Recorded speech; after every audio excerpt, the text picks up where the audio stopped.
Lost in the Script, episode 48, misinformation. You want to say it again? It's MISINFO. I don't use slang. All right. How y'all doing, man? It's been a regular week for us. Got some stuff to talk about. Politics. Can you please take the ads off the damn video? I'm tired of... It's like 30 fucking ads on the video. No, 30 ads. I don't put that... I complain about other people's putting on their platform, and then you fucking got 40 ads on the damn video. I don't have no... That's YouTube. Take the shit off of there. That's YouTube. You make no damn money off of this anyway. That's YouTube. Yeah, take it off. Not us. But no, you understand, we'll talk about that. That's not me. That's literally YouTube. There's nothing we can do about that. Yeah, I'm bringing it live and direct. But a lot of allegations of misinformation by the lot of these social media platforms and such. And we can go through some of it, and a lot of lies being told on others. We'll see though. But anyway, let's go ahead and get started, man. We'll go straight to this. Damn, Ryan Coogler out here robbing banks. Yeah, they must be down bad. They need Black Panther too quickly, don't they? Clearly they do. If this nigga out here robbing banks. But no, a case of a mistake. They said, yeah, okay. Look, it's like somebody looking somebody right in their face and telling you. Remember that movie, Soul? Was it Soul Brother? Soul something with Bernie Mac and Samuel L. Jackson. That movie they had together. Was it Soul Man? Soul Man. Remember when he punched him and then he woke up? He said, "I don't know. You came here on the floor." Like Soul Man, Soul People. He said, "Man, I don't know." He said, "What the hell happened?" He said, "I don't know. I came here. You was on the floor." He said, "Motherfucker, you look me right in my face and knock me the fuck out." That's what this is. It's a mistake. All right. Look at this. Black Panther director Ryan Coogler detained by Atlanta police after being mistaken for a bank robber. Film director Ryan Coogler, known for critically acclaimed and blockbuster movies such as Black Panther and Fruitvale Station, was briefly handcuffed and detained by police in Atlanta in January after being mistaken for a bank robber while withdrawing money from his own account. Well, Black Panther's getting ready to come out, so this sounds like there's some pubs in this pub. Yes, it's some pub. It's unfortunate. Yes, I'm the pessimist. Well, this happened in January. Huh? This happened in January. Okay. No, my point is, how the hell did they wait 2 months? 2 months. Almost 3 months. No, 2 months. It's and 2 then months. The story comes out. Yeah. Sounds like he was like, we need to get that story out there. What happened in January? They're like, I forgot. Sorry, bub. We'll get right to it. But so here we go here. Hold on. See, Black Panther director. It says Coogler, a 35-year-old black man, had entered a Bank of America branch in the city's upscale neighborhood of Buckhead on January 7th and had passed the bank teller a withdrawal slip with a note on the back asking her to be discreet when handing him the cash, according to a police report. Coogler had been trying to withdraw $12,000 in cash of his own money and had his ID card from California and his Bank of America account card with him. The teller had received an alert notification from Coogler's account during the withdrawal and had alerted her manager that she believed Coogler was trying to rob the bank, the AP said at the police report. The employee, who was pregnant, said she left. So because she's pregnant. Oh, she just so high alert. No, this chick thought she was doing a sequel to the movie Set It Off. That's what it was. She said she felt uncomfortable by what the computer notified her as a high-risk transaction. And after speaking with her manager, who suggested she talk to Coogler, who had also given her the teller his out-of-state ID to confirm his identity, she refused because she said she did not know if he had a gun and instead called 911. The teller was also black, according to the report. According to TMZ, the note Coogler passed the teller allegedly said, I would like to withdraw $12,000 cash from my checking account. Please do the money count somewhere else. I'd like to be discreet. Okay. I'm gonna go ahead and just show the video first of the situation. Hold on.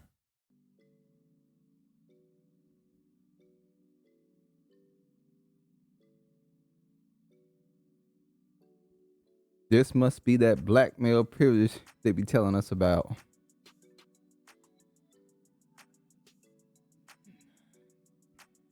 All right, here's the video. Sir, do me a favor, man. Come this way. Put your hand behind your back. Put your hand behind your back. Hands down my back. Okay. Got it. You got it. You got it. You got it. Is there any reason y'all doing this, bro? Give me 1 second. Hold on.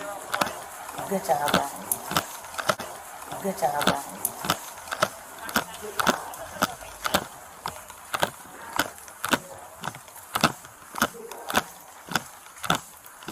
It's a problem. I need everybody's name. They're writing all your I need everybody's name. You know what I'm saying? And I need to find out who made that call in there. Yeah. Okay. You know what I It came mean? from the bank. Yeah. Came from the I need bank. to find out who made the That's call. fine. That's fine. You have all right to do so. Yeah, I got. But Can I speak to a manager in an office somewhere? Have you ever considered doing I'm something gonna like that? consider it now that y'all Okay. fucking drew guns on me. Yeah. Y'all trying to take money. Before I show that part, because that's the cops trying to take the blame away from themselves for the situation. When you hear what he said, he would ask him, "Did you think about doing handling things a little differently?" But he didn't handle it in a wrong way. He did exactly what he was told to do, but he walked. Okay, a lot of people. At first, when people heard it, it was obvious the niggas was coming to his defense. Oh man, this is wrong. This is wrong. But when they found out where it happened at and who called the cops, then you started seeing niggas go, well, he did have a mask on and shades on and he had a hoodie on and that looked like something bank robbers wear. Like, Well, that's how you dress now. You have to have a mask. you have to have a mask on. So, and I was saying, I'm surprised. This is the first instance of somebody getting accused of being a bank robber, at least that I know of during this pandemic. I'm surprised Well, it's we the knew it was first gonna time. be a black man. So now the part of this, they keep jumping over when they make those when they say stuff like, well, he had a mask on and shades. Do bank robbers hand their credit card and ID to people? They pull out their gun And say, put in "Give their me the damn pen?" money. And they put in his pen. So it's like, what else do I have to do for you not to think I'm a bank robber? I gave you my ID, my pen, and my card, and I put my pen in. What else do I need to do? And it's $12,000. It's not like he was trying to rob the bank. You could have said, "Sir, can you take your mask off?" She could have taken your mask off. Anything. She just went to the back, and let's just see what he had to say about the situation when he got interviewed by the cops right after. all I need you to understand. Have you ever okay? considered speaking to them before you make a transaction like that? Have you ever had something like this happen? Have I ever been arrested? No. Wait, what? Listen to what he's saying. Have you Listen. ever? No, I am listening. Okay. Have you ever considered speaking to them about what it is you're trying to do prior to doing? So can I explain something to you, bro? I went to CVS out here the other day to get a vaccine. I came outside and smelled like with smoke in the parking lot. You know what I'm saying? While I was getting the vaccine. Yeah. I'm not trying to fuck around out here, bro. Like, I'm not saying out loud how much money I'm taking them. That's So what he's saying is the reason why I had to note is because I came here to CVS to get vaccinated once, and I smelled smoke in the parking lot. As in, more than likely that he's trying to say people were out here. I smelled weed. So I know it's probably some people out here that's up to no good. So the last thing I want to do is put myself in a situation where I'm telling everybody I'm taking $12,000 out of my account. Well, I agree with him being discreet about the fact that if you're taking $12,000 out of the account, you don't want to say it out loud. But I disagree on the part. Just because you smell weed don't mean I smell weed outside of a bank. You can't associate people smoking weed as being a criminal. Or Well, he's from the hood too, and he knows. Yeah, we from the hood too. So when come on, we not gonna be talk around this tap dance. Listen, if I'm trying to take a lot of money out of my account and I smell weed, I ain't taking that money out of the account. Like that's just Well, stop. I'm taking my money out. Oh, go ahead. I mean, you could be Mr. Rowdy. Go ahead, do you? Just know I'm not gonna be standing beside you. You gonna take that money out and walk through that crowd by yourself. I'm not talking about speaking to somebody like that. I'm saying, hey, can I speak to a manager in an office somewhere? Have you ever considered doing something like that? I'm gonna consider it now that y'all fucking drew guns on me. Yeah. I was trying to take money out. But up to this point, At every Bank of America I ever gone to in my entire fucking life, just never happened. Gotcha. You know what I'm saying? I understand. So y'all explaining y'all perspective, right? Yeah. Y'all the ones with guns and vests. You know what I'm saying? What's my perspective? What's my perspective? I know you At the bank, she never said it was a fucking problem, bro. Yeah. I said, hey, is that gonna be okay with you? She said, yeah. I put my own card in, put my own pin in. She asked to see my ID. I gave it to her. Yeah. And she goes in the back, and I'm waiting for the and then the people keep coming out. Hey, they taking care of you. They taking care of you. Everything's it's taking a little while. Next thing I hear fucking Glocks. Yeah. I hear Glocks getting pulled out. That's what I hear. You're a Glock. I hear Glocks getting pulled out from unholstering. Hey, sir, can I talk to you for a minute? You understand what I'm saying? So you see my perspective. Yeah. Yeah. So I mean, how many officers you got on there? it's not. Now I don't know if that cop who popped the gun on him was he black or what, but I mean we have to point that out too. The person who popped that gun out first, He's not. It says, is that him right there? yeah. That was the guy that I think was standing behind the one that The one who popped escorted the him gun out. Yeah. His name is Fernandez. So he's some type of Hispanic. So he the one who popped the gun out. He's a brown person. You got to point that out too. You also got to point. Well, you said we don't know who the what. Oh yeah, we don't know. That's just a rumor. See, that is what should have been. That's what the research you should have found out about. First we're gonna show this. This is the phone call between the teller and the police officers. I mean, sorry, sorry, hold on. Yeah, this is the 911 call here.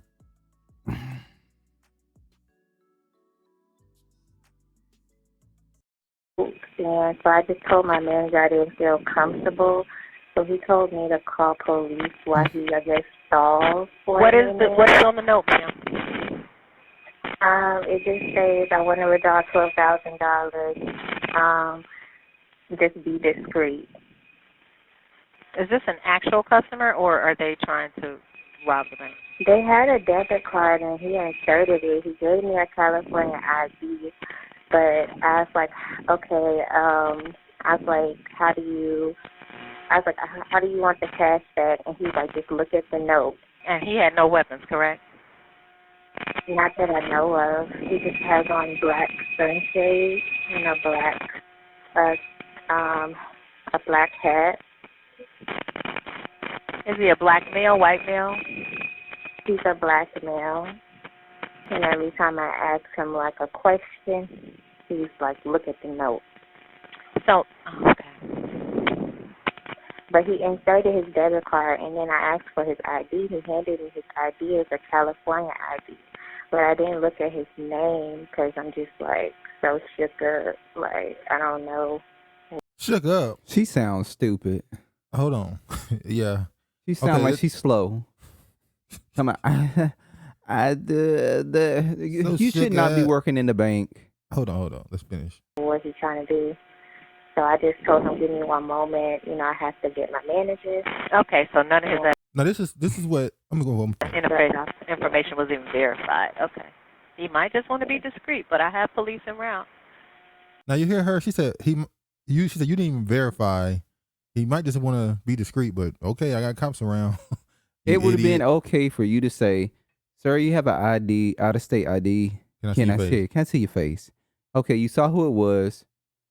Or you could have said, "Sir, do you want to talk to my manager?" Yeah. He would have probably said, "Okay, I'll talk to the manager." She's so shook up. She's pregnant. The pregnancy is causing her brain so much stress to be not working properly. Yeah, I mean, he might. It just seemed weird. Now,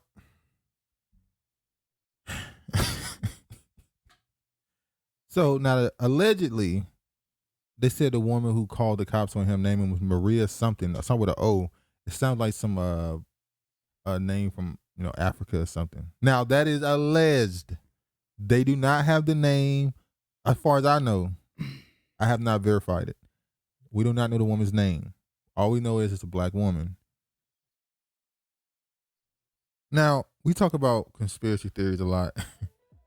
What she just said made me think this is bullshit. Mm-hmm. She said she didn't even look at the ID, look at the name. That's what? even if you were scared, even walking back to the back of the room, you would glance down at the name. So this is her excuse of saying I didn't know who it was. Because everybody be saying, how the hell didn't this black woman in Atlanta know who the hell Ryan Coogler was? We had on a mask. I'm saying she would look at the ID. Oh.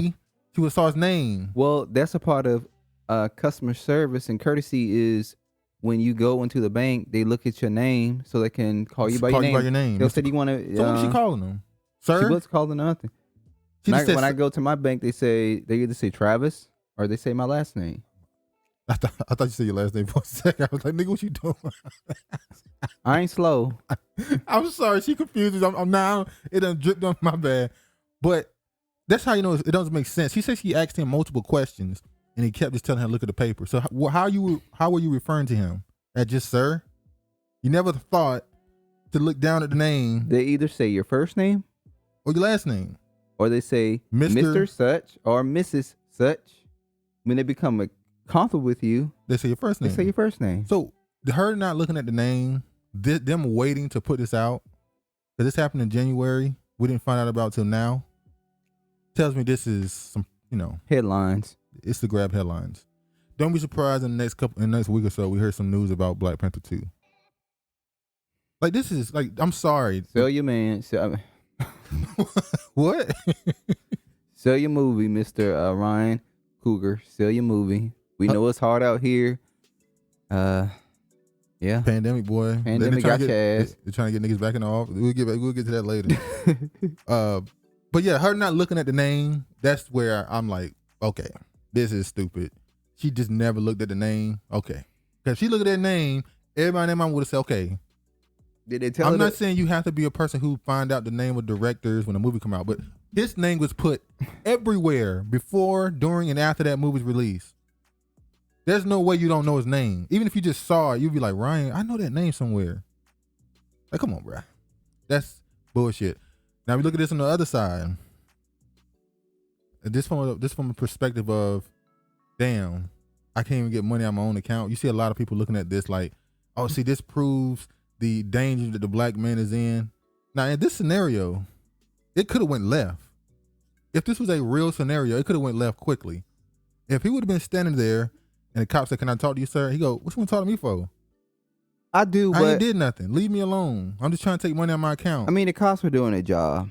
But I'm just saying, he's thinking. Go ahead. Sorry.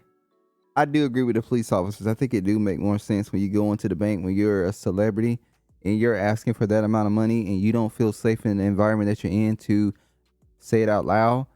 I think it's better. Say it out loud. Like, if I'm unsafe to have money taken out, why would I say it out loud? I would put it on a piece of paper to be discreet. Or you can just ask for the manager and say, I want to get $12,000 out. It's right here on the paper. But some people may see that as a being I give you my weird. ID. I know. Card, I'm not making excuses for it. I'm just saying. No, you are. If it were me personally, it's not about what you I would come into the bank and ask to speak to a manager and get $12,000 out. I would even go to the damn. I wouldn't even talk to the banker. That's just me. Okay, so now you're done defending it. Now, if I gave you all this information, it's not necessary for you to even speak to me. Really, it's right there. My name, my PIN number, my credit card. Okay, nigga, let's wrap this up. But my point I was about making is this could have went left. It definitely could have went left. There's a couple times in this video he could have. But he did not. He did what the officers asked him to do, and he didn't give it. He didn't fight back or get irate or anything. Let's say you a person, and I'm not saying this is something that should always happen, but let's say you're a person who's having one of those days where you really want to be. You're doing this not even because of that. You're not even. I'm sorry. You're not even giving her the slip of paper because of the threat. You're giving her slip of paper. You just don't want to talk that day. I'm just saying you're in a bad mood. Then don't go to the bank that day. Okay, that's a solution. You're in a bad mood, and then you got cops coming up behind you, popping the guns out of their holster. I mean, it could have went real left. And then when they were walking out, and then the female said, "Good job, officer." I was like, she was he said, "Good job, officer." She was supporting the officers in her community, letting them know that she had their back. Mm-hmm. Oh, we know she got their back. It was all black officers out there besides that one dude. dude. Black now. If I was about to say, but he may have been an Afro Latina, so or a black Oh, now he black. All right. Y'all remember that. Remember that he called. I mean, the woman is pregnant. I'm going to show y'all. This is the teller who called the cops. People been trying to find her name. Boy, they looking at it deep. They looking at the bank they was at. Looking at all the people who's on the. Somebody just go to the damn bank and look at her ID. Yeah, they ain't gonna find her though. I wouldn't be surprised if she don't. I don't know. She might say, "I don't give a damn. Like I ain't do nothing wrong." Or she's an actor. Yeah, you probably never hear from him again. You'll see on the big screen. Hey, I had my first gig, Bank of America. Mm-hmm. Speaking of lying on somebody, false allegations. Let's talk about this for a second. This story is about three weeks old at this point, but it's still actually it happened last year, the 14th last month, February 14th. Shit, it's about 40 years. 44 years. Late. 44 years old. But my point is, he's already been released at this point. So this man, Louisiana man, in jail for 44 years on rape charges, is freed as prosecutor dismisses charges after judge calls for a new trial. This story. Hold on. This story here. This is, like I said, this is a story I'm pretty sure y'all heard. This story is crazy. So get a back history on it. Okay. So back in 1973, there was two 14-year-old, I think they were 14, two 14-year-old twin Caucasian girls who were out with their cousin, who 18-year-old, in their truck. They said that he came to pick them up so they can help clean his house because his wife was in the hospital. So after cleaning the house, they came to the store, and a black male was there.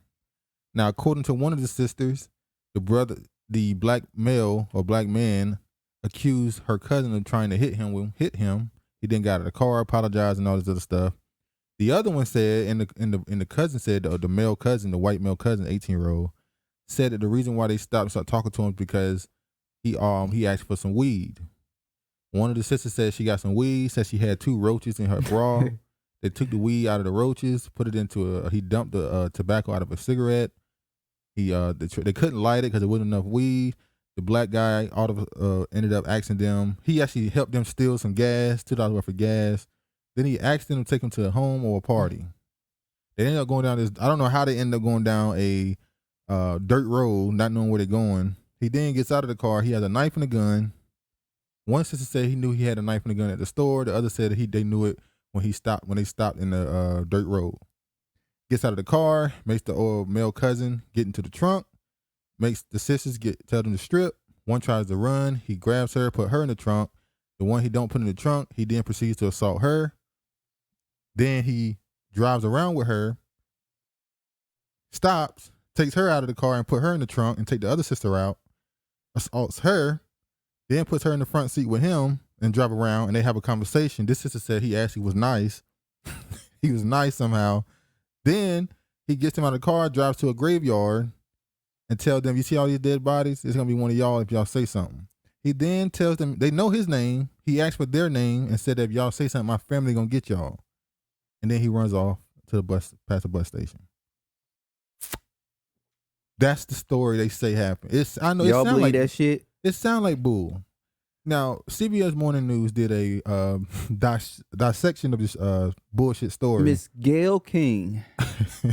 Actually, it was the Caucasian dude who did the breakdown, obviously. But listen, she's the star. This crazy story. The story today of a man who has spent decades in prison for a crime he says he did not commit.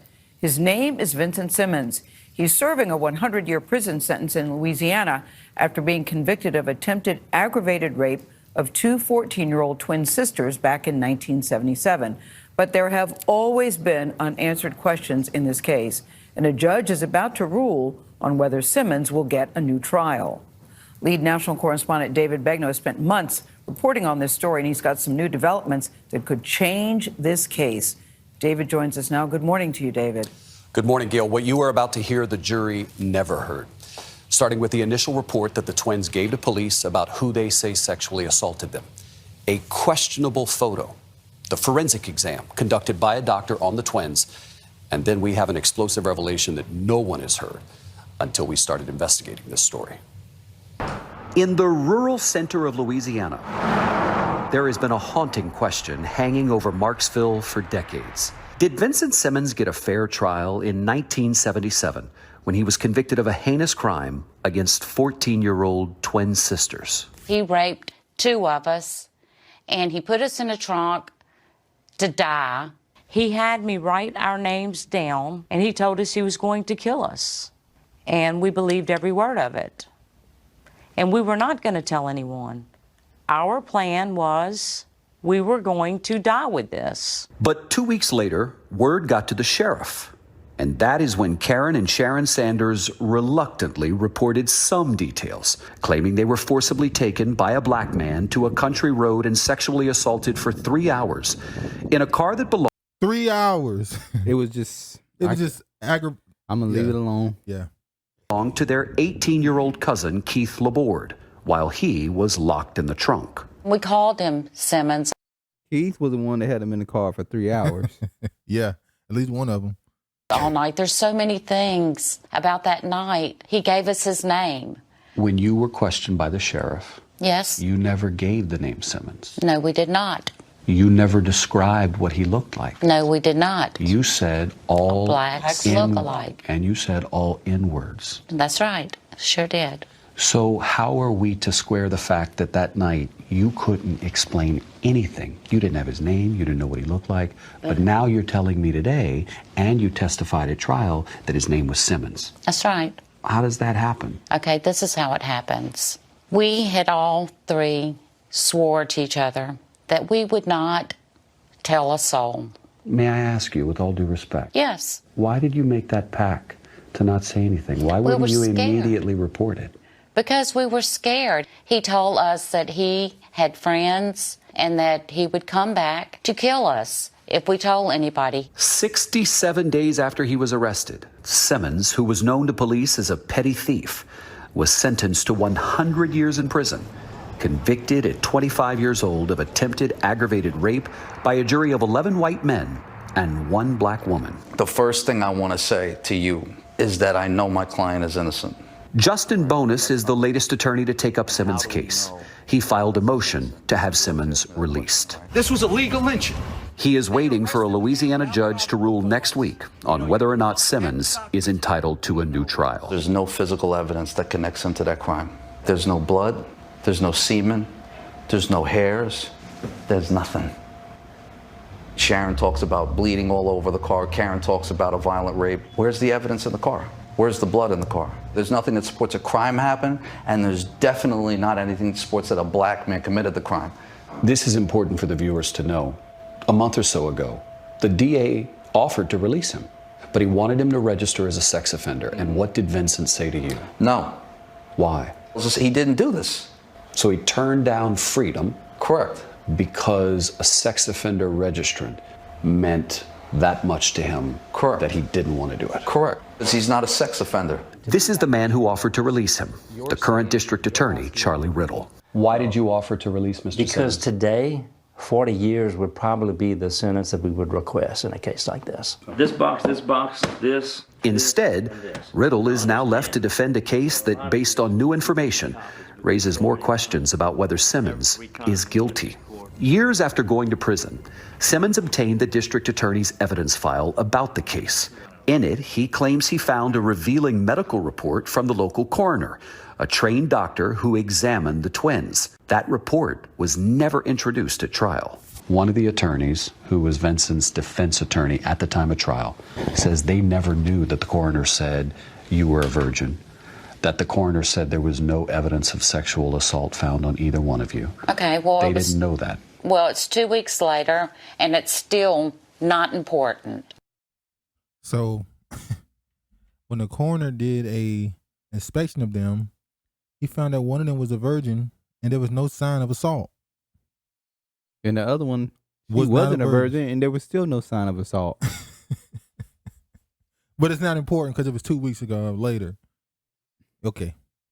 The fact is, he still attempted, and he wasn't successful, so he still raped me. Wait, how do I attempt to do something and do it at the same time? I either did it or I didn't. What is up with white women's fantasy about black men raping them? Y'all got to get that spirit off of you. Did rape her. So how do you react, though, when the report essentially says there I don't was care no because evidence of sexual assault? Because it doesn't matter. There was. Because we know. By now, I think if we were lying, we would have given up. But I'm not giving up. In 1994, Simmons took the medical examination report to a parole board. We didn't have none of this evidence. None of this evidence was presented before the jury because the DA had it in his file. It testified before the jury that they were brutally raped. They repeatedly asked them, would they be able to identify this person again if they saw him, to say no. So when he took this to the board, he got denied. But you can see here, this black dude here like, oh, Lord, this man is innocent. And I can't do shit He for can't him. do shit because he has two other people, two Caucasian men sit beside him. They gonna say he guilty. No, because all blacks look alike. And he presented another piece of evidence that he found in the file. He says this is a lineup photo showing him in handcuffs. This is a joke. It's a joke. It doesn't get any more suggestive than this. Did the two of you and Keith all pick Vincent Simmons out of the lineup? Yes, we all three did. The lineup shows him in handcuffs. Yeah, it sure does. And that's been a big problem because when we picked him, he was not in handcuffs. I'm telling you that the deputies that were there and present and the victims say that he was never in handcuffs when they identified him. So is it possible that you made a mistake when you picked him in the lineup? David, I have lived 44 years with his face in my brain, and there is no way that I would have spent 44 years if I had the slightest doubt in my mind that I did not have the right man in prison. We wanted to speak with the prosecutor who got Simmons convicted about allegations that he withheld evidence that may have exonerated Simmons. David Begnaud here for Eddie Knoll. Though he repeatedly declined to speak with us, former District Attorney Eddie Knoll says in a sworn affidavit that the defense had access to the entire file. He says he is convinced the evidence supported Simmons' conviction. And about that photo, he says he was told it was taken after the lineup. All they do is tell lies. Wait, watch this next part. I know this is long, but this is very interesting. It's needed. Yeah, listen to this next part here. Fast forward through.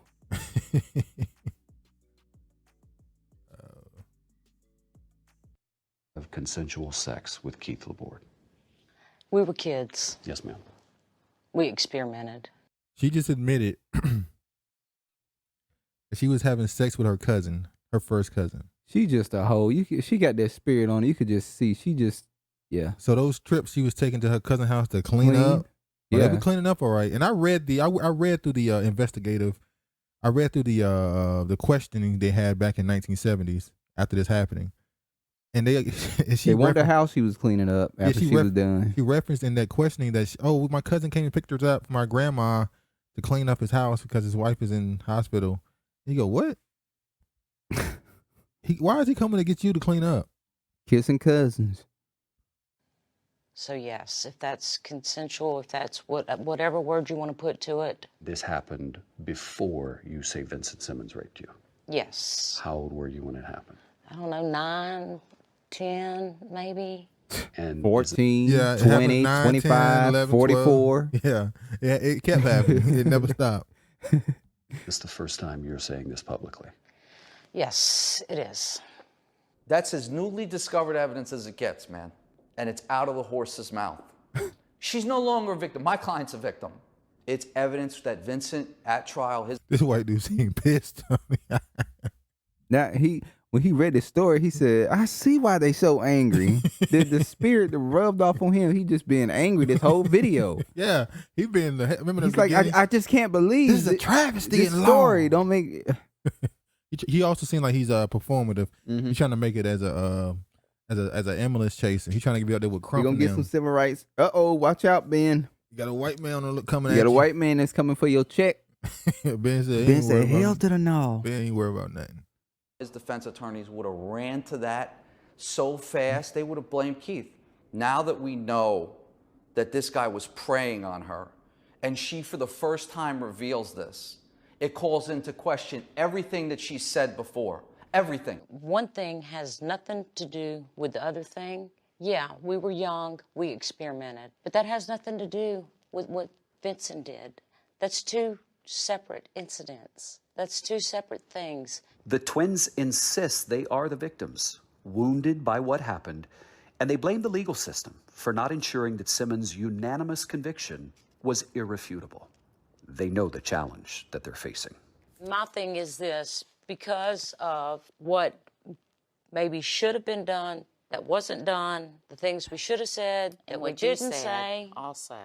And what we didn't say. Our word is against his. There's no evidence. And so it would be hard to fight it. If the judge orders a new trial, are you both willing to testify at the trial? Oh, absolutely. I will. We know the one in the black ain't. She's already started shaking her head. Now, no. You know, I seen that facial expression he's had right now. You know who else looked exactly like that when they were getting questioned? Who? Prince Andrew.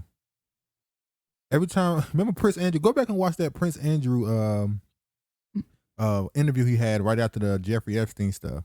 He kept looking to the side, shaking. No, I don't know what you're talking about. No. She had the same face that he had. Testify. Karen. No. I'm not doing it. I've already been there. We've done this. Why am I going to put myself in that position again and take the chance of him walking out? Because right now, anyway, we're at a 50-50 that he could walk out anyway. So if we go to court, we're still at the same odds. I'm not going to put myself and my family back through that either, Sharon. Don't you get it? It doesn't matter. Because if we don't and we back down now, then it gives the world more of an opportunity. Hold on. That ain't it. I gotta go to the next part. And as y'all can clearly see, there's one sister that's pretty dominant. Yeah. One of the black is the dominant one. She had her arms around her the whole time. And see, when after she took her arms off around her, she just started being reckless with the talking. So she's gonna have to put that damn arm around her, let her know. Shut the fuck up. yeah, you fucking it up. You got me admitting that I slept with my damn cousin. What's wrong with you? Have an opportunity to say they're lying, Sharon, and that's why they're backing down. Sharon, they don't it doesn't want to matter fight it anymore. The world's going to think what they want to think.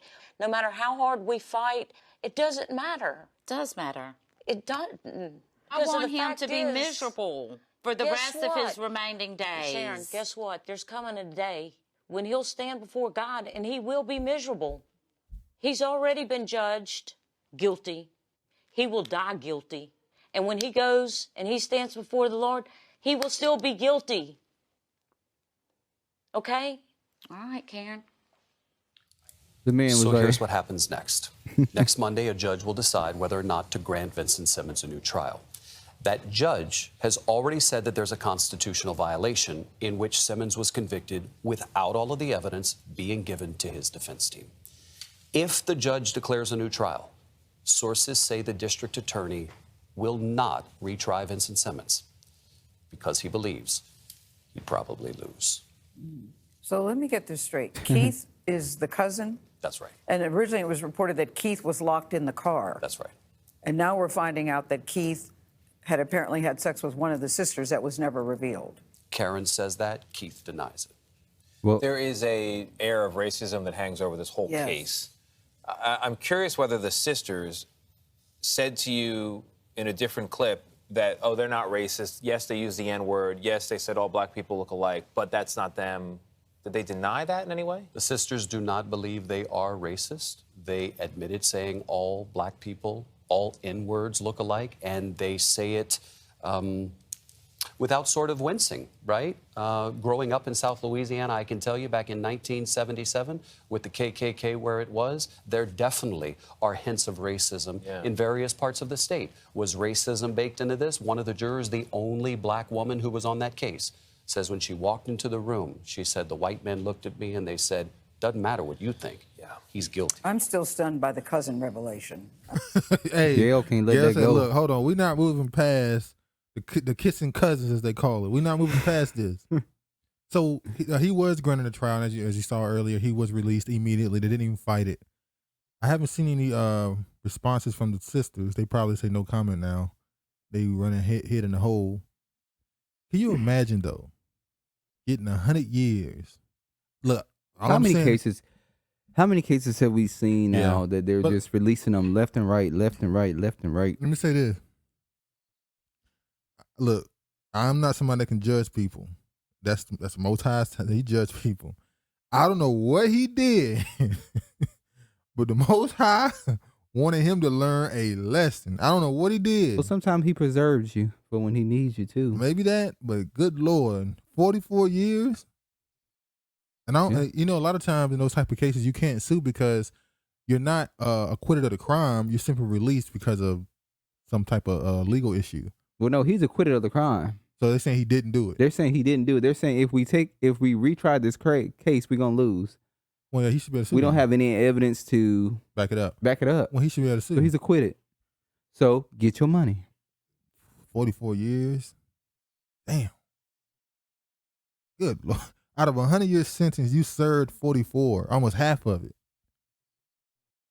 And then he gonna say, "Well, we were gonna let him out because that's about for time now we 40." No, you lying. You knew that this story's about to come out, and you wanted him to take the plea deal. Yep. And he's like, "No, I'm not leaving here no damn sex because I know I'm getting offender." out. I know I'm getting out. Like the black man who was, he had to sign up as a sex offender. Yeah. And he never had kids. Yes. Because of that stigma on him. And this one said no. But he wasn't acquitted. He was just simply, they simply took it off his name. What's her name? Alice, whatever her name is. He couldn't sue because he didn't. But I'm just saying, he's like, no, I'm not gonna leave this place and still have that hanging over me. Yeah, no. 'Cause that's what that dude defined it as. He defined it as a black cloud hanging over him, being labeled as a sex offender. Yep. Speaking of people, more of these situations is going in right now. Let me go ahead and get to it. Cosby prosecutors spurned by high court on assault conviction. The U.S. Supreme Court refused to reinstate Bill Cosby's conviction for sexually assaulting a Temple University employee in 2004, rejecting an appeal by Pennsylvania prosecutors in a case that became an emblem of the Me Too movement. I thought the person who became the face of the Me Too movement was Weinstein. Harvey Weinstein. Now they're trying to make it Cosby. No, it was Weinstein. He was the big story. He was the one who was dominating it, and that's what the Me Too thing. But anyway, he done disappeared and went off. I saw something on him today. I can't remember what happened. He came up today for some reason. Harvey Weinstein. I can't remember what happened. Went back to Israel and chilled for a couple of. That's what they go back to. Yeah, the tiny hats. Yeah, but I'm not surprised about this. They still trying to get this man is 90-something years old. He 89. Just stop, man. And they will not. Your Mark Lamont Hills. They want him locked up. I saw a video. I forgot the name of the website. The sister was talking about certain stuff and how, black women this, black women that, black men this, black men that. And she said something about R. Kelly. And then she said, Lucifer was the best with instruments and all the other stuff. She basically said that Lucifer is R. Kelly. I said, well, he was playing Pan, so the Pied Piper. I said, she into some stuff when she said Lucifer. R. Kelly was playing out his Lucifer. I was like, damn. People starting to think about this stuff a little bit deeper now. Damn. Although they really were just calling him the devil. Like, he's just so wicked. He's just the devil. But yeah. Look at this. Chris Brown rape accuser loses lawyers after text found on iPhone. Miami Beach police received text messages on the woman's phone that complicate her claims Chris Brown drugged and raped her on Diddy's yacht. Every year, Chris Brown gets accused of something. Last year, it was a UK incident. Yeah. Then the year before that, he had a girl at his house. Yep. He asked her to leave his house. And she called the cops on him because he asked her to leave his house. Remember when he did that before when he kicked a girl out And the cops came and he was on Instagram Facebook saying, Live. no, he's on Instagram saying they trying to kill me. I'm in here. I ain't doing nothing. And niggas on that. So he's not lying. Every time he has something coming out, song, something comes out about him. So either this is just a storyline to get more attention to him, or this is or somebody truly trying to blackball him. Somebody's truly trying to blackball him, like you said. I don't know, but her lawyers dipped when the text came out. Because the lawyers are getting fed up with these women coming out lying. Yeah. Trying to get money on these celebrities, knowing that y'all laying up with them. You're allowing yourself to be used by them, and then when they done, they toss you like a rag. Then you get your feelings. You get mad and get angry at them. Now you want to go put false allegations on them. I'm saying, I know Chris Brown known for suing women now. He's known for suing women. Which is what they should all start doing. She shouldn't just be sued. She should be charged with the same thing Jussie is charged with, filing a false claim. It's a false crime. That's what she be. Yeah. So she should be arrested. But because you know what, if that would start happening more, then these women will stop lying. Shit, the celebrities view themselves as, you should just be happy that you was even with me. Yeah, they're like, look, man, I had my time with you a few months. You came over a few times. I ain't want to see you no more. Like, move on. Get it while you can. And let's be honest. In the text message, she was trying to make it seem like she just missed him so much. No, you trying to get close to him so you can enjoy that lifestyle. Yeah, she's trying to get close to him so he can bring her around some other people so she can get with have them. backups. Yeah, this is what they do. You know that's not gonna last for long. One male celebrity will start messing with some unknown chick. He'll bring her around a certain amount of time. She'll get connect with another dude, start messing with him. So when he drop her, she go to the next dude, and they keep going around and around and around. She want no connections. And he ain't let her get a connection. Nope. Chris learned with Carucci. He learned. Carucci. Nigga went to prison. She was out. Oh, man. Let's go to the next one. Akon accused of planning to run Akon City as a Ponzi scheme. Accused of planning to run Akon City as a Ponzi scheme. Mr. Stevens' allegations about Akon City and Akon's business ventures are not based on any evidence. Let me say that again. These allegations are not based on any evidence. All I know is when we went to when we went to Akon's on his page, and his little outline of his city looked like damn city skyline. He had district, African restaurant. It was name. It was like city skyline. It was called office buildings, African houses, African. It's buildings. like, and the buildings look weird. I don't know if that was just like, I think that was him being creative. Yeah, I think it was a concept. That's not how it's actually going to look. But it was just very weird. Yeah, it was. You see here, Akon reps respond to former business partner claims that Senegal city plans contain Ponzi scheme red flags. A former business partner of Akon argues and recently filed court documents that the lonely artist Senegal city plans can be likened to a Ponzi scheme. Per a report from page 6 this week, Devion Stevens, who was previously reported to have sued Akon for millions, is now asking a judge to freeze the singer and entrepreneur's New York assets until the case is resolved. In related court docs dated March 7 and viewed by Complex Upfront Management Inc., and Stevens argued that Akon is flagrantly breaching two separate contractual promises that were part of a prior settlement agreement. And in an affidavit that's dated on March 7th, it's argued that both Akon City and Akon Ventures have, in the professional opinion of a M20 Associates affiliate consultant and self-described former special agent with the U.S. government, red flags associated with business based on schemes. Here's a more straight from the affidavit, included comments of the aforementioned consultant, i.e. Scott Thomason. And the Akon City and Akon Ventures have many of the trademark characteristics known as red flags of fraudulent business ventures such as Ponzi schemes and pyramid schemes. Therefore, it is likely that Akon City and Akon are part of a fraudulent money-raising scheme. Oh, man. In short, Stevens is arguing that the assets freeze would assist in procuring money he says he owed from Akon, including royalties. Mentioned elsewhere in the 20-page affidavit are alleged issues that Akon City-related paperwork, claims of unregistered investments via unlicensed settlers, and more. Stevens' team is arguing that all shows the venture to be likely a financial scam, though a rep for Akon has since taken issue with these allegations. In a statement to page 6, A representative for Akon said that the claims about the ventures are not based on any evidence, arguing that they are instead inspired by a previous dismissed claim in connection with the allegations. They are nothing but innuendo and speculation made by someone who had a claim against Akon dismissed. The rep said that this week, adding that Akon is proud of the work he is doing for Senegal. Oh, Lord. He's been trying to get black Americans to come over and, live in that city after it's done being built. But sound like it ain't never going to come to fruition because it's a scheme. No, that's an allegation. Alleged. You just believe it. Let's be honest. I believe it. He looked like he scammed people. But he said the city was supposed to be ready by 2026. Got 4 years. That's 4 years. He got 4 years. Well, he's smart though. We see what Dubai did in just 10 years. So he gave himself a long time span. Not a long time. That's a long time. When did he start this? I think he started this when he talked about it. He started talking about it like 3 years ago, 2 years ago. I thought it was like 3 or 4 years ago when he started talking about it. Okay, 3-4 years ago. But it didn't become an actual 10 years. It didn't become a thing he actually thought he could put into fruition until what? Who was he selling this to? Selling what to? This idea of having a city. What do you mean selling it to? What do you mean?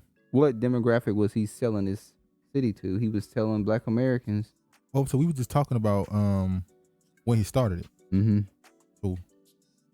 No, I'm saying he was trying to sell this to black Americans. Well, he's trying to sell it to anybody, but yeah, he's definitely His primary focus was black Americans. Yes, but he definitely was talking to more than just black Americans. But yeah, he said it's fake. The dude that's trying to sue, the dude who said this is trying to get money out of him. Trying to get money out of him? Yeah. Or trying to get what? Just say what's on your chest. No. See, you scared. I ain't scared. Yeah. You scared when it's time to say it. When have I ever been? Why you ain't saying it then? All right, let's move on. All right. Jussie Smollett. I'm not calling that man Juicy no more. I didn't call him Juicy. I said I'm Jussie not. Smollett. I said me. Jussie Smollett sentenced to jail, probation for lying to police and staged hate crime. He was sentenced 150 days. 150 days was 5 months. And what was it? $120,000 in restitution for the city of Chicago, and he got to pay $25,000 fine. How long was the probation? 10 months, something like that? His probation is 30 months. 30 months? Hold on, let's go to it. I hope there's that. Yeah, because this website like to try to play videos, so then you click on it. So thank you. I don't need the video. Thank you. All right. It says, after an emotional day of testimony on both sides, actor Jussie Smollett has been sentenced to 150 days and sentenced to court 20,000, 25, 30 months. That's what I said. You said 30 months. I said 30 months. I didn't hear you. I heard 10. Get the wax out your ears. I heard 10. Do you think he should be jailed for this? Yes, he should be. Because he lied. Oh, we got another conspiracy. Let's stay on this. Let's stay on this one. Focused. Just stay focused. Yes, he should. How can we? He said that somebody attacked him because he was black. And it's because he was a gay black man. I'm about to include the other part. No, because they put the emphasis on the gay. So yes, he lied. He should serve some type of time. Yes, he should. I think the fines are definitely the probation and the jail. He's just getting 5 months. Yeah, it's like when they were talking about he can do it the on maximum. Weekends. When they were talking about the maximum, what was that? Like if you would have said he getting 3-4 years, I would have been like, yeah, I think it was 3 to 5 years. If it was like if he would have got 5 years, would you have been okay with that? Would he have been okay with that? No, I'm talking to you. He might have wanted 3 to 5 years. Would you have been fine with the man getting 5 years for lying? I just follow whatever, the ruling of the court is, if so you would have so here you go, playing your bullshit again. If it was 3 to 5 years in Jussie. All right, let's show his reaction in the court, which was a performance, to say the least. Which is what he was doing this whole time. Yeah, but we'll get to that. Hold on. All right. This is Jussie Smollett. You said you weren't gonna call him that no more. Jussie. See how fast he tell a lie? Hold on, we've been saying it for like the last 2 years, a year and a half. That's a Jussie Smollett on this situation. Jail time. I am not suicidal. Okay. I want to play one part again. Just listen to what he said right here. Over 400 years, and the fears of Black Americans in this country means that I stuck my fist in the fears of Black Americans in this country for over 400 years, and the fears of the LGBTQ community. I stuck my fist, and it means that I stuck my. Hold up. If I did this, then it means that I stuck my fist in the fears of Black Americans in this country for over 400 years. If I did this, then it means that. If I did this, it means I stuck my fist in the air for Black Americans who've dealt with stuff for 400 years and in the LGBT community. So he tried to do a little R. Kelly. Not R. Kelly, I'm sorry. God damn it. OJ. If I did it, here's how. If I did do it, I was doing it because of all the other shit that was going on with niggas. All right, let's show the next part of this. This is him walking out to the back. Not walk it out. This is him walking into the back. Look at this right here. Hold on. All right. Here we go. He got his fist in the air too. Hardest journey. I am not suicidal. I am not suicidal, and I am innocent. I could have said that I was guilty a long time ago. Okay. Oh yeah, and he had his white grandmother come and test on the behalf of his defense, and she said, "If you're gonna arrest him," she said, "if you're gonna lock him up, lock me up too. Then lock me up too." And the judge said, "Okay, lock our old ass up too." You remember that movie we watched on Lifetime? We were real little. Lou. Oh God. You remember when you wrapped your arm around me and told me I'm your woman? With Lou. You're my man. But that was Farrah Fawcett. If y'all know that movie. Yeah. Lifetime movie used to be pretty Man, good. listen, you didn't have no choice. You either went to sleep or watched Lifetime. That's how it worked back in the day. But yeah, our conspiracy. Is it possible? Now this is just a spitball. We're just throwing shit in the air. Is it possible he's innocent? Yeah. Go ahead. No, go ahead. No, go ahead. No, after, because just my first reaction. He kept pointing out the fact that I am not suicidal. If something happens to me while I'm in jail or I pop up dead, I did not commit suicide. Somebody killed me. So he putting that out there in the universe. I immediately thought, did he know anything about the Clintons or something? Because he immediately went there. I mean, we know he got connections to Obama. Did he think they about to start get on their Clinton shit? Like, just allegedly, y'all. Allegedly. Just saying. But I'm just saying, is it possible? Now, it is alleged. If y'all watch the trial, you know that he had a relationship with one of the brothers, those Nigerian dudes.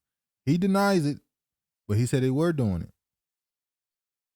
We know he said has something going on with Lee Daniels or the company that put out the news, the station. I'm sorry, that put out Empire. Oh, Fox. Fox. We know he had something going on with Fox and possibly Lee Daniels. Is it possible he was set up? Possibly. When he starts saying, I deny, I'm not suicidal. That also could be him, you know. Oh, being a thespian. Yeah, he just going to his deep acting bag. Oh, if I die, now people gonna be like, oh, who gonna try to kill him? Anybody trying to, unless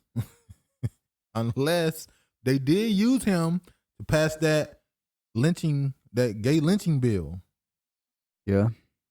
There's a lot of stuff that was going on in Chicago. A lot of those people in Chicago, they ain't go nowhere. They moved on to positions in the White House, some of them. Yep. Some of them got investigated and now they on the outs. I'm just saying, I believe he just did some shit to try to get some attention, to keep himself on the show of Empire, because they were talking about lowering his status on the show and possibly write him out of it. Yep. But is it possible they did this because of some dispute? Now, is he really worth enough to do all this, to create this entire conspiracy around him, to get him in prison for a couple weeks and probation, destroy his name in Hollywood? We've seen him do it for less. Yes, we have. When they want to blackball you, They found a way to do it. And there's nothing you could do about it. So I think he did it, obviously. I don't think it's like whatever. He lied, do whatever. But I'm just saying, if she pop up, if he's tits up, I'm just saying, man. It means that yeah, they got Jussie out of here. Oh man. Let's go to this right here. Speaking of gay bills. And I read this bill. It mentioned nothing of that in the bill. It was pretty much saying how parents have the right to, decide what their kids are being taught in school. Exactly. They have to the teachers, they have the school system, they have to inform them before they teach certain stuff, which I don't think is a bad thing. But that's also going to that critical race theory thing too. That's what it's mainly about. That's what it's about. But they always make something about them. So what the bill dubbed Don't Say Gay by critics actually says, in their quest to become the party of parental rights, Republicans in Florida and other states are attempting to muzzle discussion of gay and civil rights. Now look. That's actually the name of the bill. What? Parental education. Parental education. Parental education rights. It says, you see how they put gay and civil rights in school? They're mixing it. Which is what they were doing that in the 60s, though. Exactly. They always mix it. It's every insane. time black people have something, they always latch other groups onto it because they know they can't get shit passed if it's by itself. Well, now they're doing it. Well, now they can do it because they done milked the damn cow. It ain't shit. Yeah, ain't shit in there now. So you see this is the article they wrote. I'm to read it from here. What they're passing in Florida. In their quest to become the party of parental rights, we read that one bill that is awaiting the signature of Florida Republican Governor Ron DeSantis, who's becoming Trump. I told y'all who's going to run. I think Governor DeSantis is going to run for president, but I would think that, and there's Florida people that are like, yeah, but I'm like, you might lose them. You're going to lose them, so. You should be worried. You should be like, no, don't run for president. Stay the governor of Florida. I mean, if you're a fan of DeSantis, I'm just saying. Ron DeSantis titled Parental Rights in Education has been dubbed by critics the Don't Say Gay bill because it seeks to ban discussion of gender and sexual issues with younger students. Another bill that passed Florida's Senate on Thursday would prohibit instruction that says certain races or sexes are privileged or oppressed. While the legislation doesn't specifically mention critical race theory, an academic theory already banned in Florida that is mostly taught in colleges and graduate programs and that acknowledges the racism and systemic and institutional in American society. A bill analysis by state Senate staff highlights the teaching of the critical race theory as something that will prohibit, according to CNN's Stephen Katumo. So are they taking sex ed out of school? Well, no. They want certain grades to not be taught about sexuality, not gender. So they want the school to teach you boys go into this bathroom, girls go in this one, but they don't want you to teach about blending sexualities. Mean the we, they, we. They don't want that in school. The non-binary. Yeah, you see here it said So they want the kids to have some sort of mental stability. They don't want them as far gone as I think. Yeah, they're gonna have them far gone pretty much, huh? They trying at least. The proposal that has been dubbed by critics the Don't Say Gay bill has become the subject of intense. By the way, this Don't Gay. Now people think the name of the bill is Don't Say Gay. Exactly, because when I saw that shit, that's what I thought it was until I actually looked up the fucking bill. That's the propaganda. But by the way, it's the same way with Obama. What do you call it? Obamacare. It's not Obamacare. It actually was written by Mitt Romney. It's Romney. It's called the Affordable Care Act. That's what it's called. It's called the Affordable Care Act, but it was written by Romney, Mitt Romney, the guy he went against. But they call it the Obamacare. The Republicans did that so that they can attack it. So they can villainize it. Yeah, the same way they're doing with this bill here, calling it Don't Say Gay. The propaganda in this country, and we see what's going on right now in the Ukraine and what they've been doing the last 2 years. It's like, my God, I did not think people would fall for stuff so easily. Yeah, they do. I'm like, they found a way, by the way, in the last 2 years to convince you that if you look something up, you're crazy, you're wrong. They told you that if you're not a doctor, you shouldn't look up nothing. Think about that for a second. If you're not a doctor, you shouldn't even look up what they're telling you to take. Imagine going to a doctor, and we saw this when we talked to our aunt recently, You go to the doctor, and the first thing the doctor try to do is give you more pills, more pills, more pills. We saw that with our mom. Just more pills. It's and like, they don't take them. And the doctor's job is they are contracted by the pharmaceutical companies. They're drug dealers. Exactly. They're trying to sell you their shit. Doctors are like king. The doctor's like the kingpin. I'm sorry, yeah, the kingpin and the CVS's and stuff. That's where you get the drugs from. That's what she said. I got my Medicaid card. It's fresh. It's renewed. Yeah, they wanna Everybody get it trying to now. get that cut. It's the beginning of the year. Now all of a sudden, y'all know your aunts and your uncles and your grandmas and stuff. Beginning of the year, they got 10, 11 appointments. 12, 13, 14 different appointments. I think I gotta go check this and check that and check this. They got appointments with their drug dealers. Oh, I think your heart a little bit. We might need to give you some pills for your heart. I ain't had shit wrong with my damn heart. I ain't had nothing wrong with my heart the last 50 years. Now I need you telling me something wrong with my heart. Some people like, you putting don't put that bad shit on me.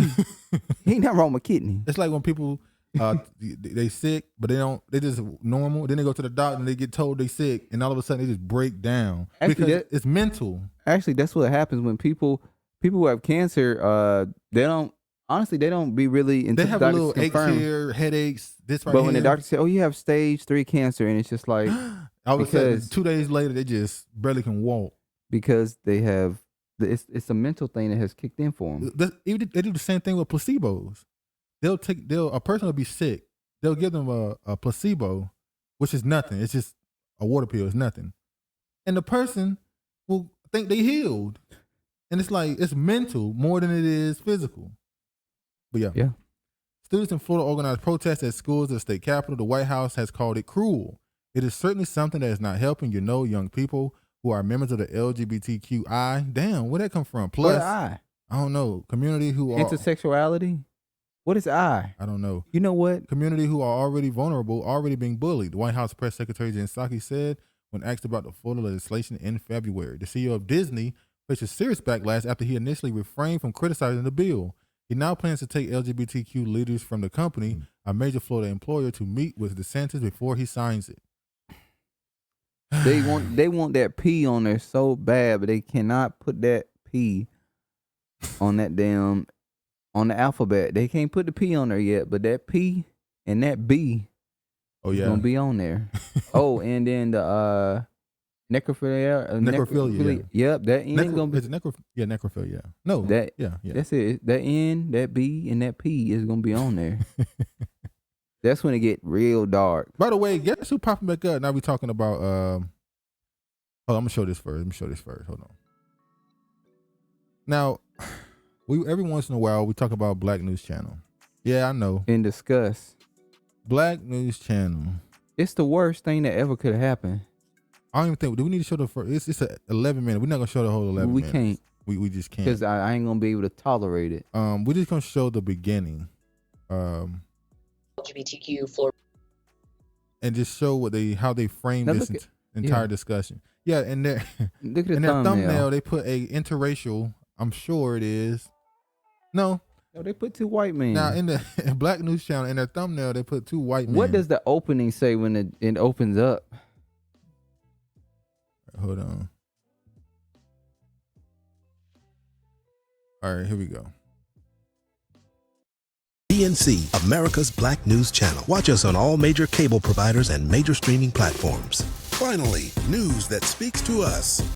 I never knew that living my truth would cause church members take it out? to leave It's on the other video. Okay. my dad's church. Or friends to stop talking to me. Or families to make jokes about who you are. Now this is a guy who's actually in the church, but he's a person who's a senator, and he's what's the word I want to use? He's hurt by the fact he has people that's against him being against this bill. Well, he would be for the bill. Exactly. Now you see that thing he got on his jacket, Ukraine. It's all propaganda. I'm still so mad about how many niggas I see walking around with Ukrainian flags. Like, what is wrong with y'all? It has nothing to do with you.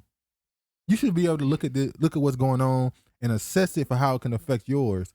Trying to go around trying to support everybody get you nowhere. How you gonna support somebody else when you at the bottom? You already got everybody on top of you. That's why we stay at the bottom. Because we can't move as a whole, as a collective, and get shit done. because you got Tom, Dick, and Harry and Lisa worried about everybody else. All right, look at this. In the year 2020, we're dealing with that. Now, how the Don't Say Gay bill will actually be enforced is something entirely different. And what the ground game might be to counter this measure is also in question here. Joining me now to discuss this is Florida State Representative Michelle Rayner. Welcome back to Amplified. So glad to have you here. First of all, how are you feeling about this bill's passage? Personally, because you are an attorney, and also as a legislator. Listen, I mean, I feel it on several levels. You know, I am a queer member of the legislature. I'm the first Black out queer woman to ever hold any type of public office in the state of Florida. I'm an attorney, a legislator. And so I feel it on a lot of levels. But what I'm really most concerned about is the children. I always say this, you know, listen, I'm grown. My wife and I can navigate the nuances of this bill because we're grown. But I'm thinking about the children, especially Black and brown children, who are going to be the hardest hit by this bill. We understand that in our communities, we're still dealing with the idea of sexuality and gender orientation. So Black people are homophobic. What's she trying to say? Black people are just so homophobic that I exist, but it's so homophobic. I got in office more than likely because of the vote of my community, but they so homophobic. How the hell you a person sitting in office that people had to vote for? That means the people that look like you had to vote for you at some level. And y'all always so proud of being the first black. There ain't nothing to be proud of. Look, let me say this: the first Black is usually the worst. Listen to Malcolm. Go listen to what Malcolm X said about the Black first. They're usually the worst of the bunch. She's sitting here being proud that she is the first Black lesbian. No. She's proud that she's the first lesbian Black. Sorry. Well, hell, lesbian. The first out lesbian. Florida didn't want to make a white woman a first lesbian. No. I think she said lesbian Black. Oh, that's a very specific category that she's in. Lesbian Black woman. It don't make no sense. Yeah. Or sexual orientation rather, and gender identity. We're also dealing with the fact that, you know, sometimes if our people find themselves in schools that aren't affirming, it's not as easy for us to open doors and have our kids go here or there. So I'm really concerned about how this is going to affect children and how they're going to be able to navigate this disturbing new world. This is how the world been. It's so many. It just changed to what it is now. It's so many gay kids now that, you know, Jesus, she's trying to make it seem like, it's just like it's like good Lord. But I want to show this. This is a sick channel. Yeah, they. I can't stand Black News Channel. That is the most toxic. Their titles alone, it's just the most toxic channel. It's a very divisive network. All right. Kumo. I meant to bring him up when we brought up Bill Cosby. Andrew Cuomo is trying to come back, and he's gonna come back. Now, keep in mind, Andrew Cuomo was accused of sexual harassment and killing old people and assault by multiple women. The case is the second. What's called got in office. They dropped him immediately, and he's accused, even though they never went far with this, of being a reason for the death of 15,000 old people when he threw them in death camps by putting them in the same buildings and rooms. That was the real holla. You think you get too brave. We've been dodging and ducking. You're getting brave. All right, let me show what Kumo had to say. Kumo said he back. Kumo said cancel what's really need to be canceled. You crying wimps. So yes, this is a time for impatience, but constructive impatience. If you want to cancel something, cancel federal gridlock, cancel the incompetence, cancel the infighting, cancel crime, cancel homelessness, cancel education inequality, cancel poverty, cancel racism. Be outraged, but be outraged at what really matters, and what really matters is what matters to you. So don't worry about what I'm doing. Worry about yourself. So, mind your motherfucking business. Mind your business. Yeah, you wasn't there. You don't know what happened. She would let me hit it. Wada bing, wada boom. Well, you don't know what happened. Kumo said, Y'all did all that bullshit canceling. Y'all and I'm made me, still here. Y'all made And me, my brother be back next month. Y'all made me. No, he's suing CNN for that 20 million, 40 million, something like that. He just probably suing him to get his money. I'm saying his cash out. No, I don't think he can come back. Who? What's his brother name? Oh, that was Don Lemon, side dude. He sued CNN. I don't think Kumo can come back. He's been burned. I think they're just gonna become. Don't be surprised if he don't end up on TV somewhere. Maybe on their own podcast. Kumo Brothers. Kumo. Do not be surprised if you don't see a Kumo Brothers podcast that pop up. Don Lemon gonna be special guest star. He gonna be a special guest. He might be on there with his ass. Yeah, he might leave. Yeah, he got a sexual. Listen, no one's talking about. He has a sexual assault claim. He just walk up and just grope you, grabbing himself and making people smell it. Like, it's crazy. How is he still employed? But it is what it is. Let's go to this right here now. All right. One other thing we're gonna talk about right quick. Something we're gonna jump into is New Zealand became a topic. The hip hop scene, quote unquote, hip hop scene in New Zealand. So there's a documentary I guess they have that's going to come out soon called A Reason to Rhyme. And all these people are Maori people, most, at least the ones I saw, and they're talking about the influence of their hip hop scene, I guess their culture and the hip hop scene globally. And they made some comments in here. One of them said the N-word, said nigga, and it was just like, why? Why does that have to be something you say? This is what the quote-unquote black New Zealanders are saying. Like, why did you say the N-word? And also they made comments about hip-hop that had black Americans coming up. Like, what the hell is this? Well, I think them saying niggas should have had black Americans. I'm saying the initial reaction, the reason why this got any type of publicity was the people there angry about them saying the N-word. That blew up, and black people were like, what the hell's going on? And then we saw the clip from this right here talking about hip hop. They said the N-word in the same documentary, but the reason why black Americans even heard about this because of the controversy of the N-word. Let's see what he had to say, him and the woman. These are now ancestral teachings. What the fucking Samoan, Māori, Irish, don't give a fuck. We all got fuck about it. Okay? Find it. It's good for you. Anyone can claim ownership over hip-hop. Anyone, everyone, anyone can. Seriously, nobody owns hip-hop. The people own hip-hop. Whoever's doing hip-hop is hip-hop. That's it, full stop. It's the beauty of hip-hop. I think it's, I don't think it belongs to any one culture, any one skin tone, and it's fostered all these relationships. It's just a connect of a class more than anything. What is your opinion on what they just said? It's interesting.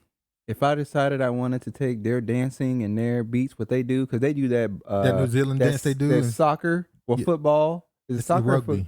Rugby. Yeah, and they do it in all their sports. Basketball. Remember they did it. If we were to take that on and say that's not a culturally thing that they do, we're gonna start doing it too. We could do it too. Actually, when the niggas saw that, they were like, "What the fuck they doing?" Yeah. But for some reason, hip hop. Honestly, it's not even just hip hop. It's all genres of music that black people have created. I remember when jazz. Yeah, that was a big thing. Y'all, we forget because black people not really into jazz no more. At least as a mainstream thing. Back when jazz was really popping, you had a lot of black people saying this is our art form, and it was like, no, jazz is music. Everyone is a part of jazz. Exactly. Yeah. What you present and what you bring to the world, everybody can enjoy. It. And most of the time, black people say enjoy it, but it's ours. Exactly. But here's the thing: when black people invent stuff, it's not culture. No, it's trends. It's pop culture. There you go. So when black people say hip hop is our culture, they say no, it's just a trend. It's music. But when they have their music, it's their cultural tradition. And that's not just the Maori and the white people that say that. Particularly when it comes to black Americans, I got to be honest. Whenever black Americans do anything, it's never considered their culture. It's considered just pop culture, just trendy. Their dances, their music genres, anything they do is just pop culture. It's not a cultural identity. So this is why they feel like they can say hip hop can be owned by anybody. And when they say that, they're talking to black Americans specifically. No, I won't say that. Yeah, they are. Oh, okay, what do you mean they're talking to them? When she said that anybody... No, we didn't hear the question. This is just a clip. Okay. We didn't hear that question he asked that woman. This dude clipped it up to show. I don't think he asked. Well, hi. What if you? What? I think he was saying, "What do you think? What do you think about hip hop and its influence?" And they probably just like, "Well, nobody owns it." Yeah. Yeah. But I won't say that the question was asked and they were responding to Black Americans. I can't say that. I think she was saying it when she said it belongs to anybody. She was talking to us because it comes from. I can't agree. Why not? We didn't hear the question. We don't know the context of the question. The point is not even the question. I'm allowed to perceive it how I hear it. The point of the matter is she said it. And what she said was some bullshit. Yeah. But I'm not gonna say she was somebody she read something on social media. Well, good, you got her back. And she felt like she needed to respond to just Black Americans. It's good you got her back. What you mean I got her back? I'm not saying that he asked her a question. What I'm saying is the way she was saying it was, if the topic come up and somebody says this is just particularly you don't know these people. Okay, you can't say that. Just let it go. Just let it go. You don't know the question. I can't speculate. It's not speculation. We don't know what she was asked. That's my point. Matter of fact, I can show this right here. Just read the dude quote. What did the dude say up there? I'm about to do. Oh. This guy here, he said, "A reason to rhyme has me appalled. Hip hop belongs to Black people, not DOT. Hip hop is not in your ancestral teachings. No, Lady Six, I guess that's her name. You cannot take ownership of hip hop. You know damn well y'all would riot if people took Pacific songs and dances and said it belongs to nobody." Now, sir, when you say Black people, who are you talking to? You have to be Pacific nowadays. Well, he's not Black. Who? This dude that said this. He's not Black. Yeah, he's not Black. He's So when he say Black people, are you talking about Black people globally, or are he talking about Black Americans? I don't know. He said here. He said, "Let me start by saying I'm not Black. I am Samoa, who was born and raised in that country there. I am by no means an authority in hip hop, and would never claim to be." So when he wrote an article, in this article here, he was talking about addressing the racism. You see, opinion. New Zealand's Maori and Pacifica hip hop community needs to address anti-Blackness. Now, when this happened, a lot of people came to, say something about this, and it turned into a discussion over there about the racism they say they have to deal with. And they were kind of dismissed because they were saying stuff like, let's take this off social media, let's meet and come to an agreement. It's like, there's nothing for us to agree to. We're telling you what's happening, what shouldn't happen, and you're saying we need to come negotiate it or something. Like you see some of the responses. You see here somebody said, as a Black American, this is hurtful and disrespectful. It's erasure. It's violent. Just references the stereotype that we have no culture. Hip hop, the culture and its elements is Black and always will be Black. Don't be like them white folks with this colonizing ish. Do better. What's the difference between them and them white folks? There is also Latinos amongst the Blacks in the South Bronx that created hip hop in the 70s. Here you go. So I don't seen this so many times. I don't even debate it. It's like whatever, man. People don't went through this so many times. It's ridiculous. And somebody showed this thing here, showing all the genres that Black Americans created. But yeah, it was a big discussion. I just thought it was strange how once again, even in New Zealand, all the way over there, it's like this is for everybody. It's not even that this is for everybody. It's this belongs to everybody. Like no one is trying to take credit for rock and roll. It's like without even saying it, and even if it don't belong to them. That's what I'm about to say. They don't belong to them either. But they get credit for it. The second you say something about rock and roll, who do they tell you? You're trying to be like a white person. Like white people. And it's like that ain't who started it, number one, but nobody tries to go around saying rock and roll is so beautiful, it's cultureless. It's crazy. But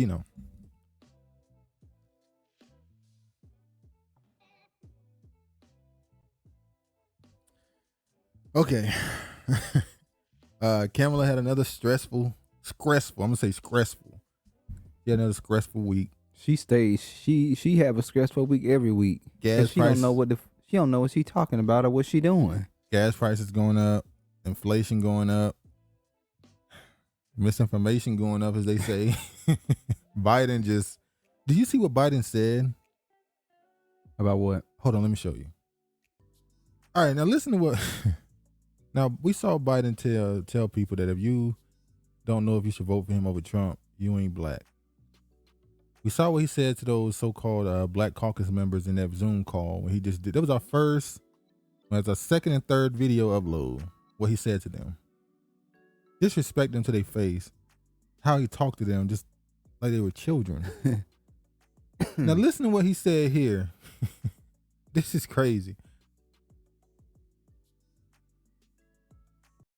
The three congressmen you have here, two of them look like they really could and did play ball, and the other one looks like he could bomb you.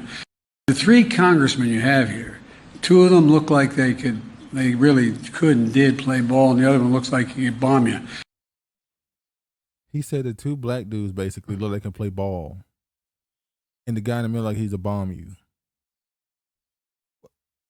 Can you imagine Trump said something like that? Imagine. He was accused of saying that. Oh my God. When he says son of a SOBs, they automatically just reference that to the black football players. Yeah. He called the NFL players mothers son of a bitches. It's like, oh wow. He called their mothers bitches. Now watch this right No, now. he said they some son of a bitches. That's what he said. In Selma's speech, Kamala Harris linked civil rights fights with war in Ukraine.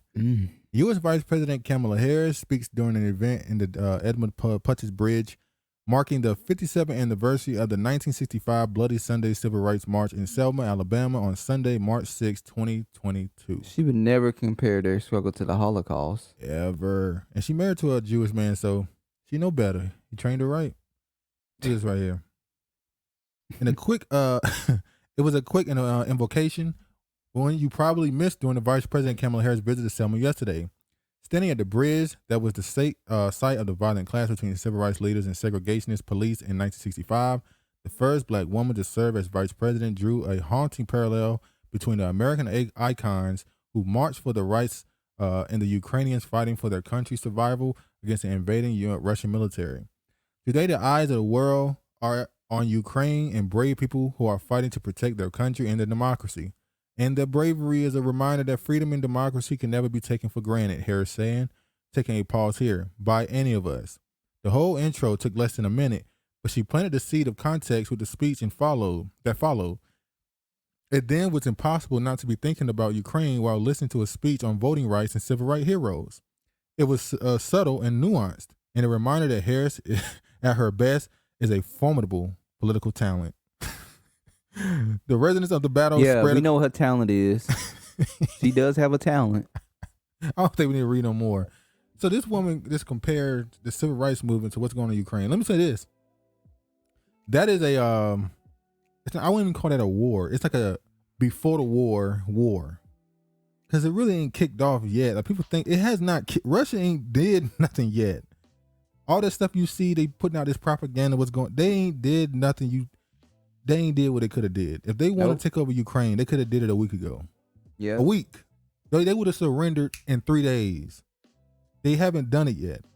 And I think they know the reason why they haven't done it because they know NATO, America, they waiting for them to do it. Yeah, so they can put their. Remember, America said they're now going to keep track of Russian war crimes in Ukraine. It's like you got to be. The fact that America tries to be the moral compass of anybody. It's just you get frustrated just thinking about it. Like, you got all this shit going on in your own backyard, but you gonna try to keep track on somebody else. Not even in their own backyard. They're in the Middle East, Africa. Well, the backyard, front yard, side yard, neighbor yard. Over the place. They all over the damn. Now, I'm gonna show you the video I saw on this guy's channel. He did a little edit to it. And if I can ask you, Madam Vice President. But I thought it was funny. People are coming to the defense of Kamala Harris because they said she's been overly criticized. But I'm going to. If I can ask you, Madam Vice President.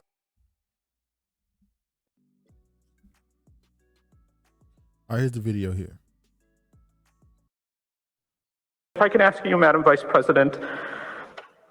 President Biden has said that Americans will feel some pain for the sake of defending freedom and liberty. But there does seem to be no end game in sight. How long should Americans expect? How long should we be bracing for this really sort of historic inflation and some unprecedented gas prices. Sure.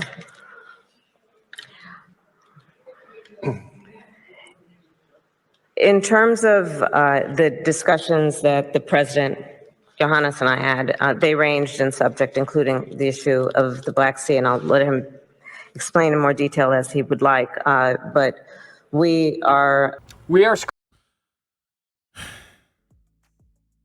This woman don't know where she at half the time. Kamala Harris is not intelligent. Let's be honest. She ain't got where she at because of her, being intellectual. It was another talent she was doing that got her where she is. The woman get lost in the middle of her sentence. She like this. BNC 100%. Oh, there you go. She is incapable of doing stuff on her feet. No, she's not a quick thinker. In more than one way.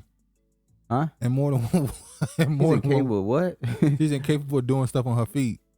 Oh, she has no problem doing that other talent on her feet. No, anyway, it kind of went over. But anyway, she's unable to ad-lib. She's unable to, on the spot, not rehearsed, just go.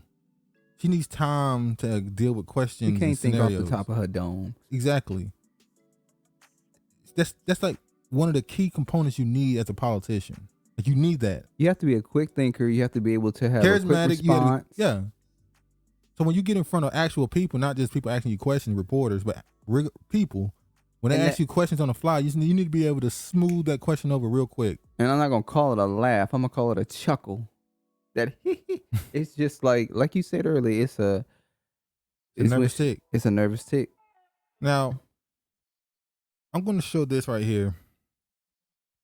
Black News Channel again. They did a video talking about the Ukraine crisis, and they said crisis in Ukraine sparks conversations of devaluing of Black women nationwide. And who were they talking about? Brittany Griner. Brittany Griner, the WNBA player who went to Russia with some damn, or she went to Russia with weed. I've never seen nobody who travels take drugs with them. Like, you get it when you're there. You're supposed to call somebody local when you get there to get your drugs. Connections. Especially Russia. They're known for being a very conservative country. You ain't going to Amsterdam. Even though I'm pretty sure even if you go there, you gotta, you're not going to Jamaica and all that stuff. What are you doing? Listen to what they had to say. BNC 100% black and brown host all day. Finally. 100% black and brown host. Because they know what? They know people in their comment sections be talking shit. They don't care about the comment section. They're on TV. They don't care. Only a handful of people actually read that stuff, and they just Who has them on TV? Does Byron Island have them on TV? Oh, we already looked up who. I need to find out what network is. What network are they on? Who? Black News Channel. No, they are a network. Like, okay, yeah, they're. It's called Black News Channel. Yeah. So they have you see right here, they're on Amazon Fire TV, Roku, Pluto, they're on Dish TV, they're on all this type of stuff. They have their own channel. Yeah. News that speaks to us. So, of course, we want to point out what is happening in Ukraine, but also a growing problem as the crisis unfolds. It's the person you're looking at. Black women, think about it, a vice president, a UN ambassador, an Olympic basketball star, all being minimized or ignored in certain media circles. One pundit even blaming the Vice President Kamala Harris for starting the war in Ukraine. It should be pointed out that same pundit often praises Vladimir Putin. Joining us now to talk about it, an all-star panel, some of the brightest names in politics. We have, of course, our D.C. correspondent, Bofti Iman, and Atiba Madyoun, who is the president and CEO of Party Politics USA. Bofti, I'll begin with you. The vice president is on a diplomatic mission to ensure U.S. allies in Europe should make sure that the war in Ukraine does not expand. Here at home, though, she's being minimized and ridiculed, actually painted as incompetent. When she was running, this reminds me of how she couldn't do anything right. She was too conservative. She was too liberal. She wasn't black enough. She had enough black in her, right? Well, the problem is when you're a fake person and you constantly jump inside the narrative of the room you in, everybody see you as fake. She didn't know how to play her hand correctly. When she was in front of this group, she was this. Was she in front of the other group? She was that. So people say, "Oh, you fake." You have to have a one belief system when you're in front of when you're running for something like vice president or president. If you make a decision to try and fit every narrative, then no one's going to want you. All Kamala Harris was doing was telling lies. It's like she couldn't win no matter what she did. Clearly, though, what this is showing us is that the president has an incredible amount of faith in Vice President Kamala Harris. So he got faith in her, or he let her fall on her face? She said that the president has an incredible amount of faith in her by sending her over there. Do he got faith in her, or is he letting her fall on her face again? He letting her fall on her face. he want her over there. Biden ain't letting her fall on her face. The person that's really running things is letting her fall on her face. Send her overseas on behalf of the administration to send the message to reaffirm the commitment to NATO and to also make sure that she's patching up things that may need some work, like the warplanes, and we talked about yesterday, and Poland. And so when she's now in Romania, and I heard her speak earlier, and I thought that she did a good job reaffirming that the alliance is bigger and stronger than ever. And that's what she's there to do, is to send the message. This is... Now we're gonna go ahead and jump to this guy here, who I want to get to. Hold on. First, back on the United States for why is even Brittany and Russia playing basketball? And a lot of it is because of wage inequality, because she doesn't have the same opportunity right here at home to be able to make a salary that's comparable to what we see NBA players make. And we've seen. Y'all know the reason why the WNBA don't make as much money is because they don't make as much money, the league. They don't generate the billions that the NBA generates. I don't. This is like basic. The fact that WNBA players, there's only 12 teams, and they play like 40 games a season. Basic math. The fact they can sit around and make $250,000 a year in a sport that majority of the country isn't watching, that's a luxury actually. 1 + 1 = 2. Brittany Griner is a damn millionaire. She plays for the NBA. I'm pretty sure she has sponsorship deals. There's really no reason for her to be going to Russia to play, unless she just want to if she just want to be a millionaire and decide, the season is so short in America, I can play 2 seasons. Or hell, maybe they spies. You think? Oh, hey, that's a good ass point. Maybe Russia is detaining her ass. They ain't really telling why her ass is over there being detained. They said it's because they found oil, and which is basically weed. So that's a good ass point. Maybe they looked at Brittany and said, "Are you over here? Big, tall, goofy looking motherfucker. What you doing over here?" They said, "What you doing over here?" They gave her that eye like, "Let me come here for a second." In this argument as it relates to the women's soccer team. But in terms of where we see, and we talk about the women's soccer, the same thing. They win way more than the men, way more, but they don't generate the same amount of money. People don't watch them as much as they watch the men. Devaluement of Black women. We also have an issue, a serious issue within our own community that I think that we really need to address. Because when Kamala was on the ballot to run for president, there were a lot of Black men who found it difficult and talked about her before she even became the vice presidential candidate. And when she became vice presidential candidate, we saw the same thing. Let's look at Kamala Harris's track record as Attorney General in the state of California. She was locking. Women should have been on. She was locking up. Black women don't. She has no real black female support either. The truancy law she had passed. She had niggas out there putting out fires. She kept a Black man in prison. This is a story. She kept a Black man in prison, even though evidence said he should have gotten out. Like, come on, man. What are we talking about? So I'm not allowed to criticize her now. No, you can't criticize her because she's a quote unquote Black woman, and she's not a Black woman. She's not. She's Indian. It's like, you got to hear this bullshit. I can't criticize. She's running for president. That is the person you should scrutinize the most. A person running for president, every stone should be turned. Like, you should make everything need to be talked about. Why would you not talk about it? This is crazy. I'm supposed to not talk about her dirt. No. So while we may place the blame on others, I think there's also a lot of blame that we need to also look at internally.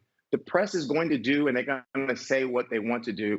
right here on BNC, I think the Black News Channel, this is the place This too ain't that no we fucking can Black also News elevate Channel. these type of stories and report on the things that are not being talked on about the CNNs and MSNBCs, and not necessarily focus so much on the devaluement, but also talk about the value of having these people in these positions. Because when you go back to the Bush administration, all right, so you get the point.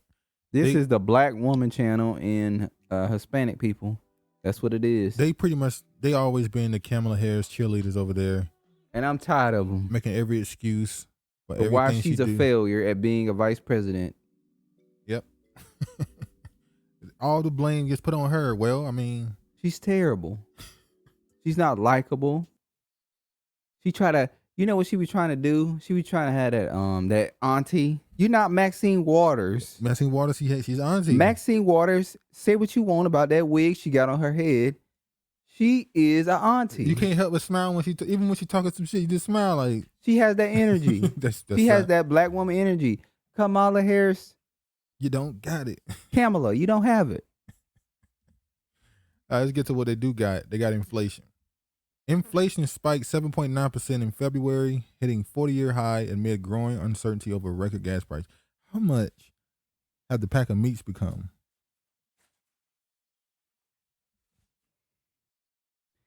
Nigga. A pack of chicken legs. Pack of chicken legs about $12, $13. And then they didn't even have no wings. We're gonna get into your theory about the gas prices when we talk about them trying to get people back into the office. Oh. Your theory on that. But now, because of this right here, the inflation, they're trying to pin all this on Putin. If you saw, they were saying Putin price hikes. They're trying to blame it on Putin. Now, I'm just saying, say what you want about Trump, but he brought this up literally last 2019 shit. Actually. Trump is a psychic. He said what would happen if he got in office. Let me show you. You're paying, what, $2 a gallon for your gasoline? That's okay. You know what that's like? That's like a tax cut. That's bigger than a tax cut. If Biden got in, you'd be paying $7, $8, $9. Then they say, get rid of your car. Prices at some local gas stations, they're way above the average. Well, across the street from the Beverly Center, one of the most expensive places in L.A., drivers are paying this, nearly $7 for regular. You see that? Because they shut down that pipeline. Now they're trying to, they banned the oil from Russia, or energy from Russia, should I say. They're not trying to go to Venezuela to convince them to share energy with them. But they're going to Saudi Arabia and Iran, trying to convince them to share energy with them. But they fucked everybody off. Y'all remember what they did with Venezuela? When they tried to ignore their entire presidential election and put in a puppet president. And by that Maduro dude, they said we don't recognize him as president. Yep. Now they recognize him. And Putin has close ties with Venezuela. And when they had those sanctions on Venezuela, who was feeding them? Russia. Russia was giving them wheat, giving them food. And the wheat thing, that's a shortage right there about to come up. That's going to be a food shortage. And then I don't eat bread, so what's the stuff people use to plant? Fertilizer. That's going to lead to a food shortage. Yeah. Russia can shut down. What is it? It's up 60%. Yes, that's Russian. So I think the farmers was paying $265. Now it's going to be up to $245. Now it's going to be up to $845 per ton. Lord. So the farmers going to be like, fuck it. Yeah, they're going to be like, forget this. They said, fucking the crops is getting destroyed anyway. So another thing that's happening, and you were surprised by this. I don't know how. I was surprised. I saw this coming. Police are warning drivers to protect against gas thefts as oil prices soar. Listen, Here's what they recommend. I told y'all I was in the hood. We was in the hood, yeah. But I was sheltered hood. Like I said, how do you? Yeah, look. How do you take gas out of a car? You take a tube of some sort. You put it in the gas tank. You suck the oil gas out until it gets to almost the edge. You don't actually suck it out you don't actually get to your mouth. And when you put it into the whatever you're trying to put it in, it'll automatically just run out into whatever it is. Look, I know some things. Just, I know some things. That's how people steal oil, steal gas. See, I wasn't involved in that life. You wake up in the morning, you need somewhere to go with your gas tank on E. You go. That's some messed up shit, though. I get ready to go to work in the morning, and I can't go no damn where. Wait, You go to your neighbor's house. You don't take all of it. Don't be greedy. It's like borrowing a cup of sugar. It's like borrowing some sugar. But they don't know you borrowed it. They don't know. You take a little out. You might take enough just to get to the station. You went through my window in my house and got a sugar while I wasn't there. Look, you just take enough to crank the car up and get down the street a little bit. Maybe you need to get to the gas station. I know why the Most High made a law saying forgive your neighbors and all that. Yeah, because you be want to whoop their ass. Hey, you get rough out here. That ain't kind of. That's messed up. You don't look. Only an asshole would take all of it. A person who's responsible. Who cares? Who cares? Who's responsible? Who love their brother will only take a gallon. You care so much as you stealing my gas. But it's only a gallon. Now, if you only got a gallon in the car, that ain't my fault. Why can't you should have had more. Are you serious? You should have had more Nigga, gas. You could have just asked them to borrow some gas money until you get paid. That's my part. My gas is gonna E. I'm on fumes. I can't crank up. I can take you to the store to get the gas. You sleep though. I ain't gonna wake you up. Okay. It's Thank you for having that courtesy of not waking me up. You gonna give it to me anyway, so let me just take it. I ain't giving you shit after I found out you've been stealing from me. I'm gonna whoop your ass. Yeah, it's crazy. Police in the U.S. and Canada are warning drivers to take extra steps to protect their vehicles from possible gas theft as fuel prices surge at a pace not seen in over a decade. Sanctions against the oil producer Russia over its invasion of Ukraine have pushed up the fuel prices already inflated by lower production due to the COVID-19 pandemic. That's a lie. It's the reason why the production is lower is because they shut down that pipeline. That's a lie. It happened. It means Americans returning to commuting and travel are facing rising costs at the pump on top of 2 years of financial strain. So police departments are urging extra caution as the value of the tank of gas rises.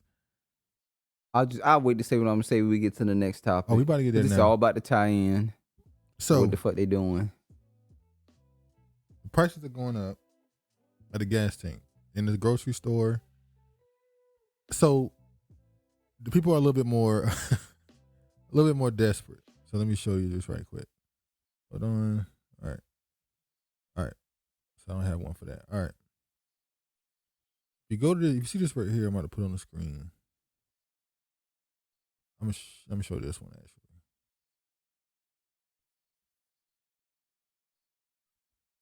All right. Look at this. The American Prospect. Why is Biden pushing people back to the office?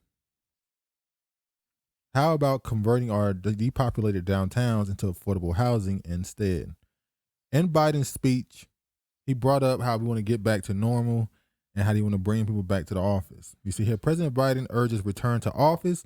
Most Americans can remove their masks, return to work, and move forward safely. You see here, President Biden is reiterating his plea for Americans to return to office. Multiple corporations, including Google, Apple, and Nike, have begun to announce that they are ushering employees back into the office as the COVID-19 shutdowns began in March 2020. Biden is hoping to see his reentry take place on a large scale. He spoke on this twice last week, once during his State of the Union address on March 1st and again on March 5th. The second set of remarks came on the same day that New York's Mayor Eric Adams announced that the mask mandate for schools would end effective immediately, as well as vaccine requirements for indoor activities like restaurants and concert venues. So you telling me the same people that shut it down and said that we don't know when it's going to end, now the rules are changing? You know what? These people are insane.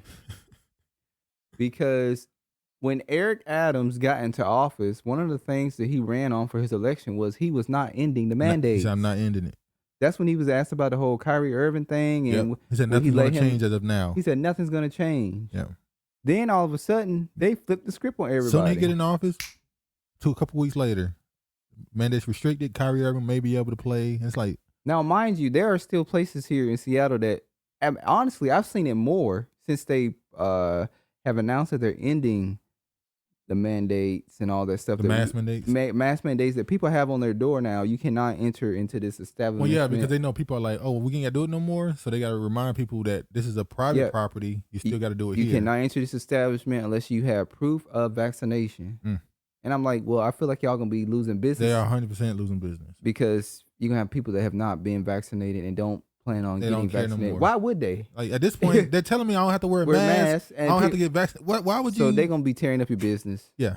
They're gonna get mad with you and tear When your we get business bust. up, or they're gonna drive your business down. Yeah. down. So the fact that Biden, in the middle of gas prices soaring, is asking people to go back to the office. It's becoming a head scratcher for people. They were like, wait a minute, the gas is going up, but you want me to drive more. But you want me to drive, work, and be. They're mainly concerned. Notice with office people and downtown people. This is your conspiracy. Why they want their asses back downtown? They want them back downtown because I believe production is down. That's what I believe. People are at home, they're comfortable, and they fighting. People still people like no, I'm not going back to the office. You see people across social media like, look, it's not hurting nobody. And honestly, work remotely. Yeah, go ahead. But they're still and there's still jobs because I see them. They're still posting, come and work for us remotely. Yeah. What it is I think Biden is putting it out there in the universe, and he's telling these major corporations, you need to get your employees. Or are the corporations telling Biden? Yeah. That's what I think it is. The corporation. Normally the corporations tell the president what to do. The corporations are telling Biden, we need you to tell people they can come back to work now. They can come back to the office. Remember just last year, you had Google and Nike and all them creating these new plans and revisualizing permanently. The work industry. We looking at it a different way and how we can do this all from home. And it's like now you're like, come back to work.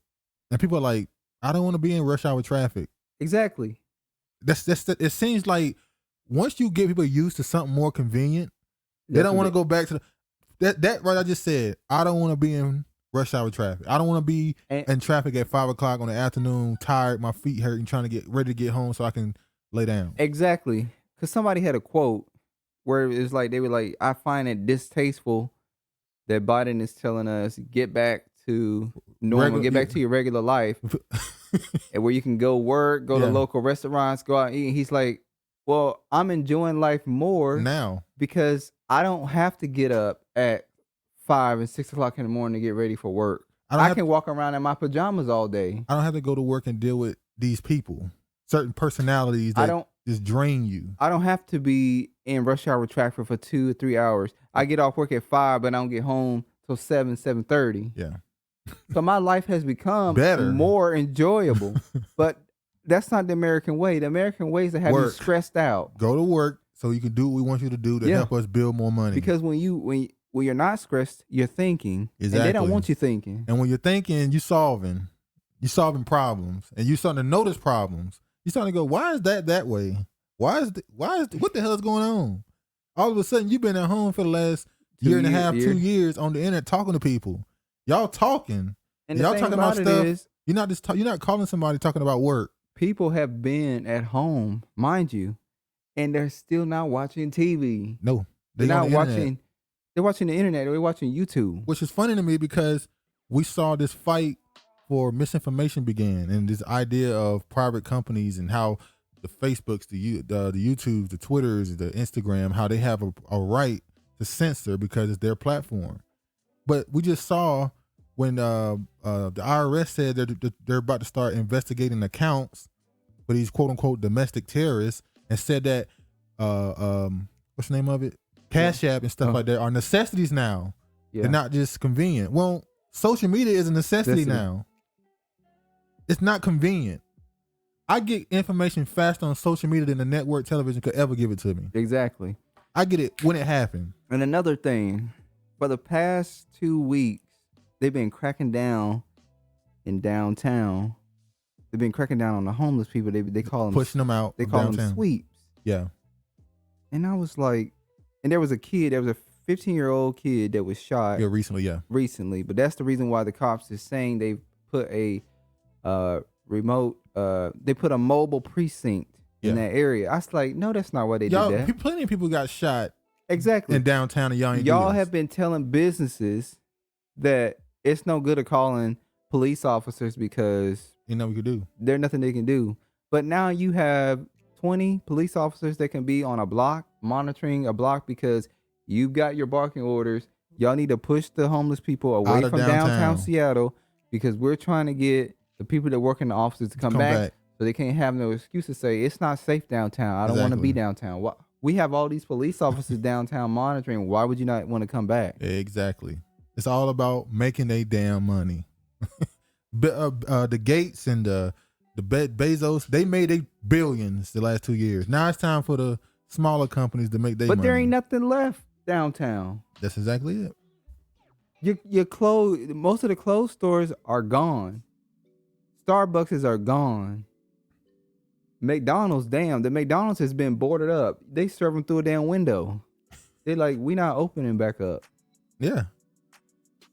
So many small businesses have shut down. I'm like, they clearly don't want y'all downtown shopping. They just want y'all to, like you said, they want you downtown so that you can ride the bus, pay them fares.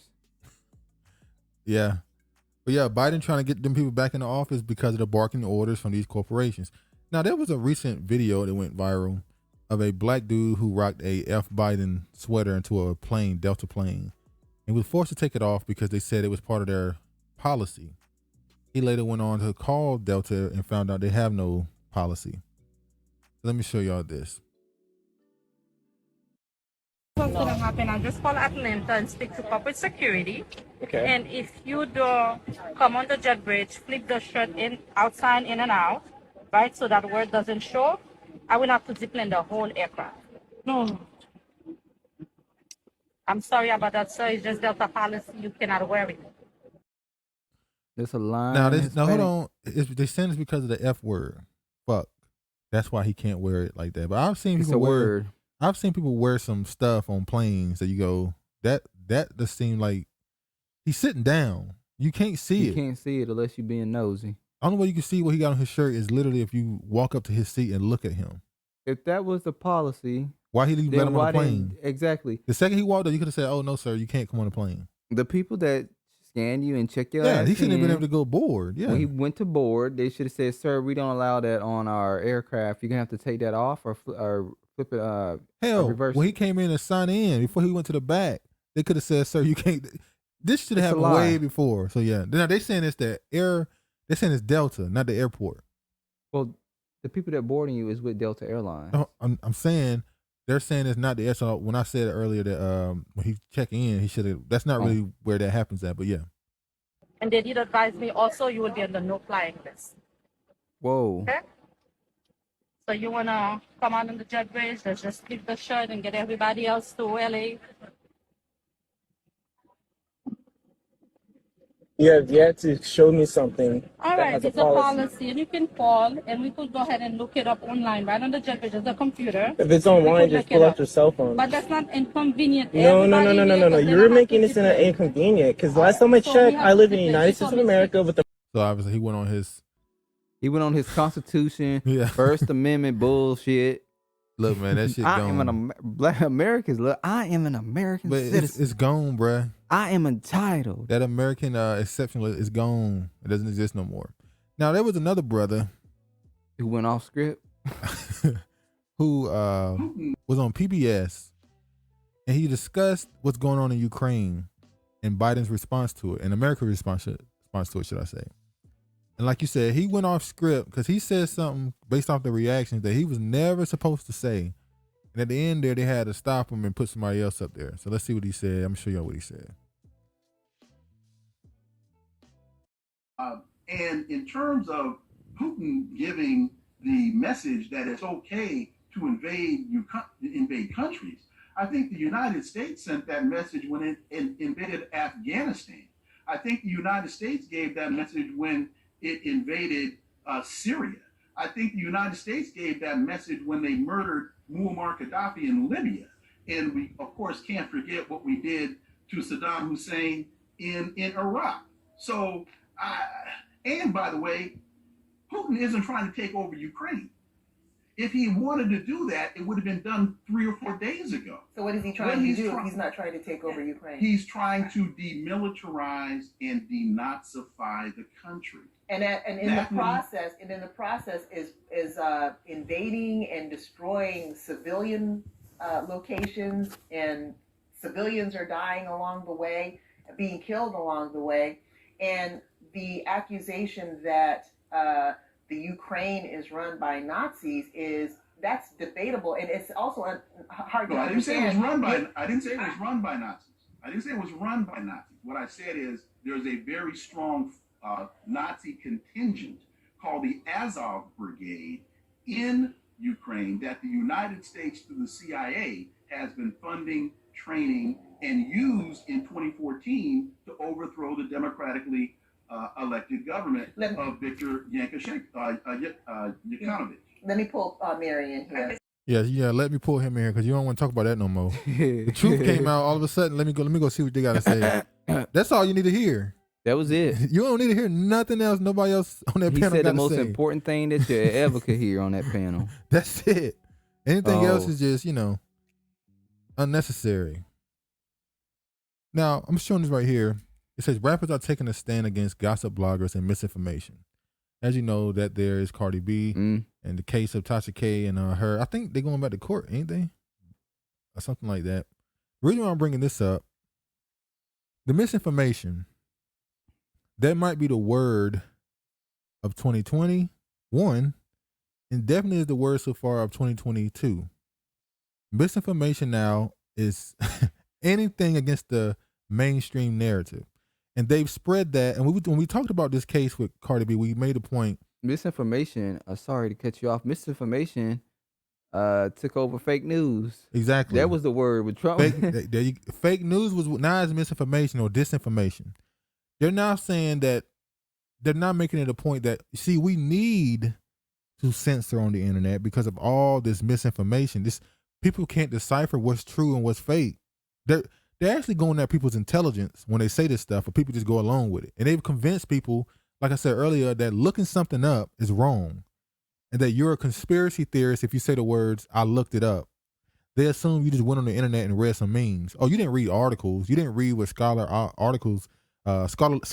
articles said, or look up people who are held in prestigious positions. You didn't see what they had to say. You just went and looked at some memes and believe it. That's how low they think of your intelligence. And look at this here. They said, in January, Cardi B won a $14 million defamation of character lawsuit against blogger Tasha K. Cabby for what the judge ruled of repeated lies about the rap star. Then Cardi B sought a gag order against Tasha K, hinting that she would pursue further legal action for what her team described as Tasha's promises to keep harassing her. The ruling sent shockwaves throughout the industry. They talked about Tiana Taylor, hinted at suing a TikToker who claimed the singer was abusing drugs because of marriage woes. And soon after, Meg Thee Stallion chastised DJ Academics for a misleading report he made about her ongoing trial with Tory Lanez. They talk about gossip merchants aren't journalists. Now, right there, gossip merchants aren't journalists. The reason why you saw a lot of people come out and support Cardi against Tasha K, and they kept mentioning. I didn't. Huh? I didn't. What? Oh, sorry. Keep going. The reason why you saw a lot of people come out and support her against Tasha K, a lot of those people were, I'm talking about the blue checks, people with some type of celebrity. A lot of them were journalists.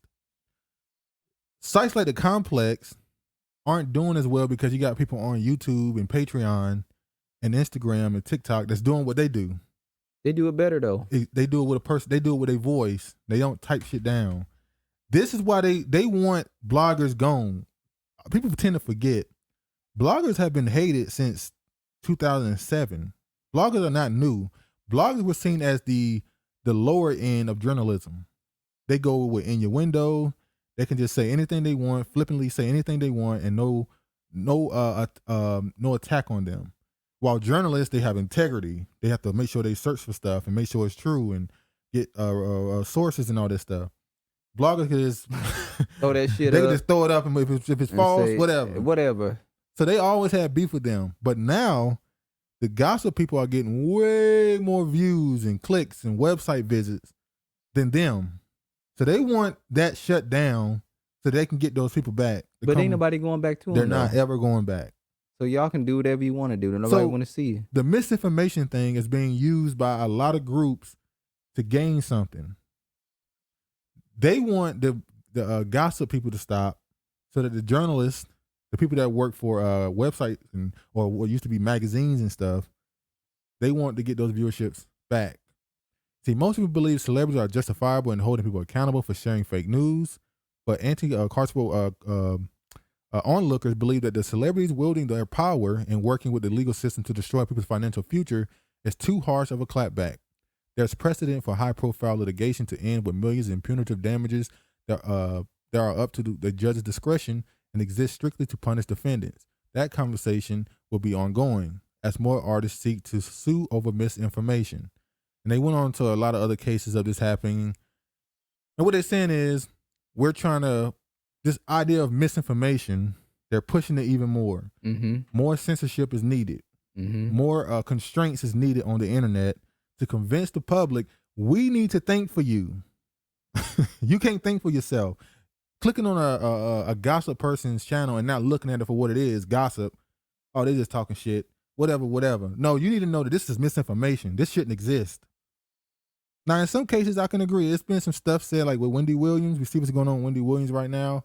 The network is believed to have been releasing stuff on her, saying how she's back in, rehab and she's going through all this other stuff, and they don't know if she'll be ready to come back, and she's now indefinitely off of the show until September. They want censorship. Reevaluate her and see. Well, look what she did. She was doing some rotten stuff to people. Blasting people out live on the radio, telling all their business, and now your business is getting put out there. Well, comes back in full circle. It is what it is. So the game is the game. how you rise is how you fall. Exactly. She came up off living on people's names. She died her own name. Now another thing. That's what happens when the how they say it? What? They have a saying. What? He ain't gonna come to me. Here's another example of the quote unquote misinformation campaign. Now I use multiple platforms, search engines. So that's what happens when the predator becomes the prey. Oh yeah. He's the prey now. Yeah. And then they smell the blood. But you see this right here. This is the guy, the CEO of DuckDuckGo. DuckDuckGo is known for being a search engine that doesn't track you and gives you privacy. And they also are known for giving you real search results. Google is known for none of their search results are real. They put at the top what they want at the top. It's just, if you want to actually know something, you probably shouldn't look on Google unless you know what you're looking for. Like a lot of times when I use Google, it's because I know exactly what I'm looking for. So I'm typing the exact title of the article. With DuckDuckGo, you can just type it in and you'll get different results. Stuff that normally on Google will be at the bottom will be at the top because it's based off of most viewed sites. Mm-hmm. Google is not based off of that. Now look what the CEO of DuckDuckGo is now saying. Like so many others, I am sickened by Russia's invasion of Ukraine and the gigantic humanitarian crisis it continues to create. I stand with Ukraine. At DuckDuckGo, we've been rolling out search updates that downrank sites associated with Russian disinformation. So now they doing it. So you can't even use DuckDuckGo, have lost all credibility. In addition to downranking sites associated with disinformation, we also often place news modules and information boxes at the top of DuckDuckGo search results where they are seen and clicked the most to highlight quality information for rapid unfolding topics. So now you controlling what people. Yep, you're controlling what I see now. Look at this. DuckDuckGo mission is to make simple privacy protection accessible to all. Privacy is a human right and transcends politics, which is why about 100 million people around the world use DuckDuckGo. We don't have an exact count since we don't track people. Okay, now listen to what they said. This is what DuckDuckGo used to be about. When you search, you expect unbiased results, but that is not what you get from Google. Matthew Silver quotes, "You can revoke Google's access to search and location histories, but the only true way to protect yourself is to leave Google." But you're now Google. You don't track me, but you control what I see. That's why you see this right here trending right here? This Telegram, that's why that's trending. Because that Telegram is becoming a new site that everybody going to. Everybody going to Telegram now. What is Telegram? It's a social media platform. Okay. That's why everybody's going to other sites now, because now you got search engines that's controlling what you look for. It's getting worse and worse. I told you, ain't gonna get no better. Like a lot of people are now using Rumble instead of YouTube. If you want to be able to put up anything and not get censored, a lot of people are going to Rumble. this quote unquote war against misinformation is really just we're controlling what we want you to see. Because who decides what misinformation or disinformation is? At what point, when I say something about COINTELPRO that they deem misinformation or not the full story, when does that happen? When does all conspiracy, quote unquote conspiracy theories, get called misinformation? What about Kennedy when we talk about who assassinated him? That's gonna be misinformation. I mean, it ain't gonna be long. They already all these little. There was a documentary on YouTube called "Everything Is a Rich Man's Trick."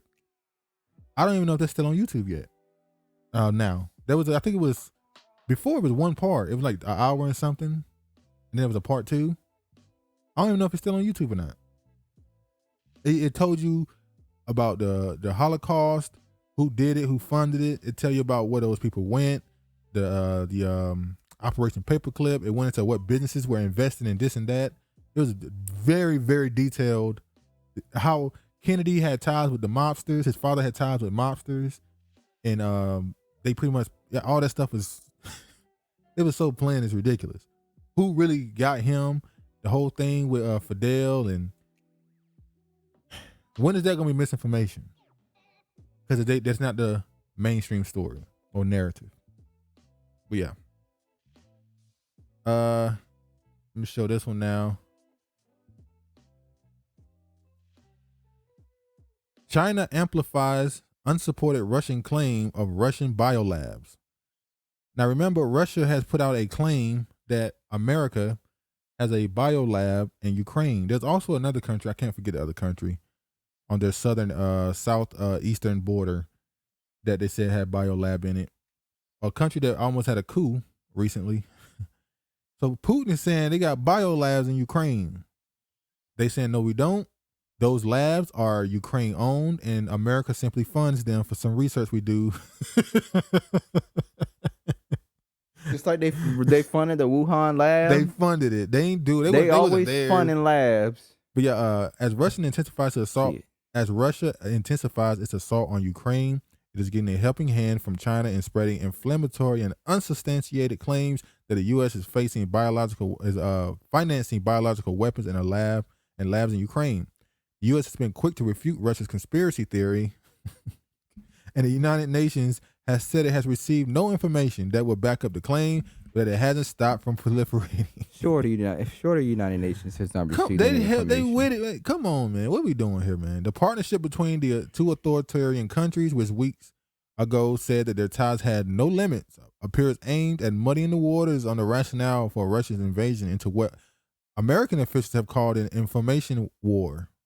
See, misinformation, information war, that some fear could lay the groundwork for a false flag operation. China's foreign ministry has helped fuel the fire this week, repeating the Russian claims several times and calling for an investigation. This Russian military operation has uncovered the secret of the U.S. labs in the Ukraine, and this is not something that could be dealt with in a perfunctory manner, ministry spokesperson Zhao Lihan said Thursday. So China's like, yeah, investigate those labs in Ukraine. China, who knows if they know they actually there or not? They just going along with it possibly. But we do know, we talked about this before when we said, why is America so focused on Ukraine? Is it possible they're hiding something there? And when we said that, we was talking about a possible servers or something there, business dealings they have with certain people there, and maybe they want to clean some stuff up. Is it possible they might have left some stuff back at the damn labs? That may be. The labs are stuff. They got stuff there. Well, the United States is known for leaving stuff behind. Yeah, they left a lot of money and guns in Trump said, I can't believe they left all that money and all that equipment. I asked, why would you leave it? All right, look at this. I'm going to go through this. Why one shot after COVID-19 infection should suffice to be considered fully vaccinated. The term fully vaccinated needs to be redefined. It's time for the United States and the CDC to see natural immunity as a partial path to protection. This is all the information is just here now. As a matter of fact, we can go right here. The documents they have when they're talking about the stuff that's being released by the Pfizer. this is the reason why I think they're keeping this stuff going with Ukraine in the media. There really is nothing to talk about anymore. Well, how you gonna keep updating me every day on something that's just happening? Why y'all ain't talking about this? The data that was released. Well, they said you can research it if you want to know. The associated adverse events. I can't say adverse events. The associated adverse events. The 9 pages of one space. Come on. 9 pages of associated adverse events. All right. Speaking of Ukraine, Prince William says war normal in Africa and Asia, alien in Europe, invites backlash. The British media quoted the 39-year-old prince saying Britons were more used to seeing conflict in Africa and Asia, while war was very alien in Europe. What did they say up there? Who wrote that? Who? That quote. What quote? This is a typical white supremacist colonizer. Ideology, this is such a wildly ahistorical take, and they just keep saying it for no reason except to signal some false civilizational superiority of the majority white nations. They come to y'all country, y'all think that he the Jesus. And that's that woman, Bree Newsom. Who's Bree Newsom? She's she be a pundit on some of these shows. Oh, okay. Prince William's comment that is a very alien to see war in Europe while it was normal to witness conflict in Asia and Africa has invited a backlash on social media. His comments made as he visited Ukrainian Cultural Center to extend support to the country have been deemed racist and tone deaf. Didn't those neo-Nazis say the same thing? They said this is not normal for us. We're European. We don't fight. We don't have wars. Yeah, his brother had a damn swastika. He was going around running there in swastika. So there ain't nothing new for the William brothers. Yeah, nothing new for them. But yeah, man, I guess that's it for this one. Huh? You need 2 more? No. That's just a video of that old dude. What's his name? The doctor. Was you gonna play something? No. Oh. That's just something I was watching, man. Okay. I know what I'm doing. You sure? All right. Anyway, man. We tried to shorten it up, but once again, didn't work. You can start at 2 and you ain't getting done to 6. You start at 1 and you ain't getting done to 6. Anyway, this group, the Damn, man, these videos just keep playing. All right. But yeah, man, this is over. This is the last little bit of this. And we talked about a lot of stuff this one. Misinformation is all over the place. All over. Anything else you want to say? Last thing you want to say? No, as I always say, thanks for the support. All right, man. But anyway, man, y'all, hopefully y'all enjoy it. Please like, comment, subscribe, and share. And y'all be safe, man. All praise to the Most High. And peace, man.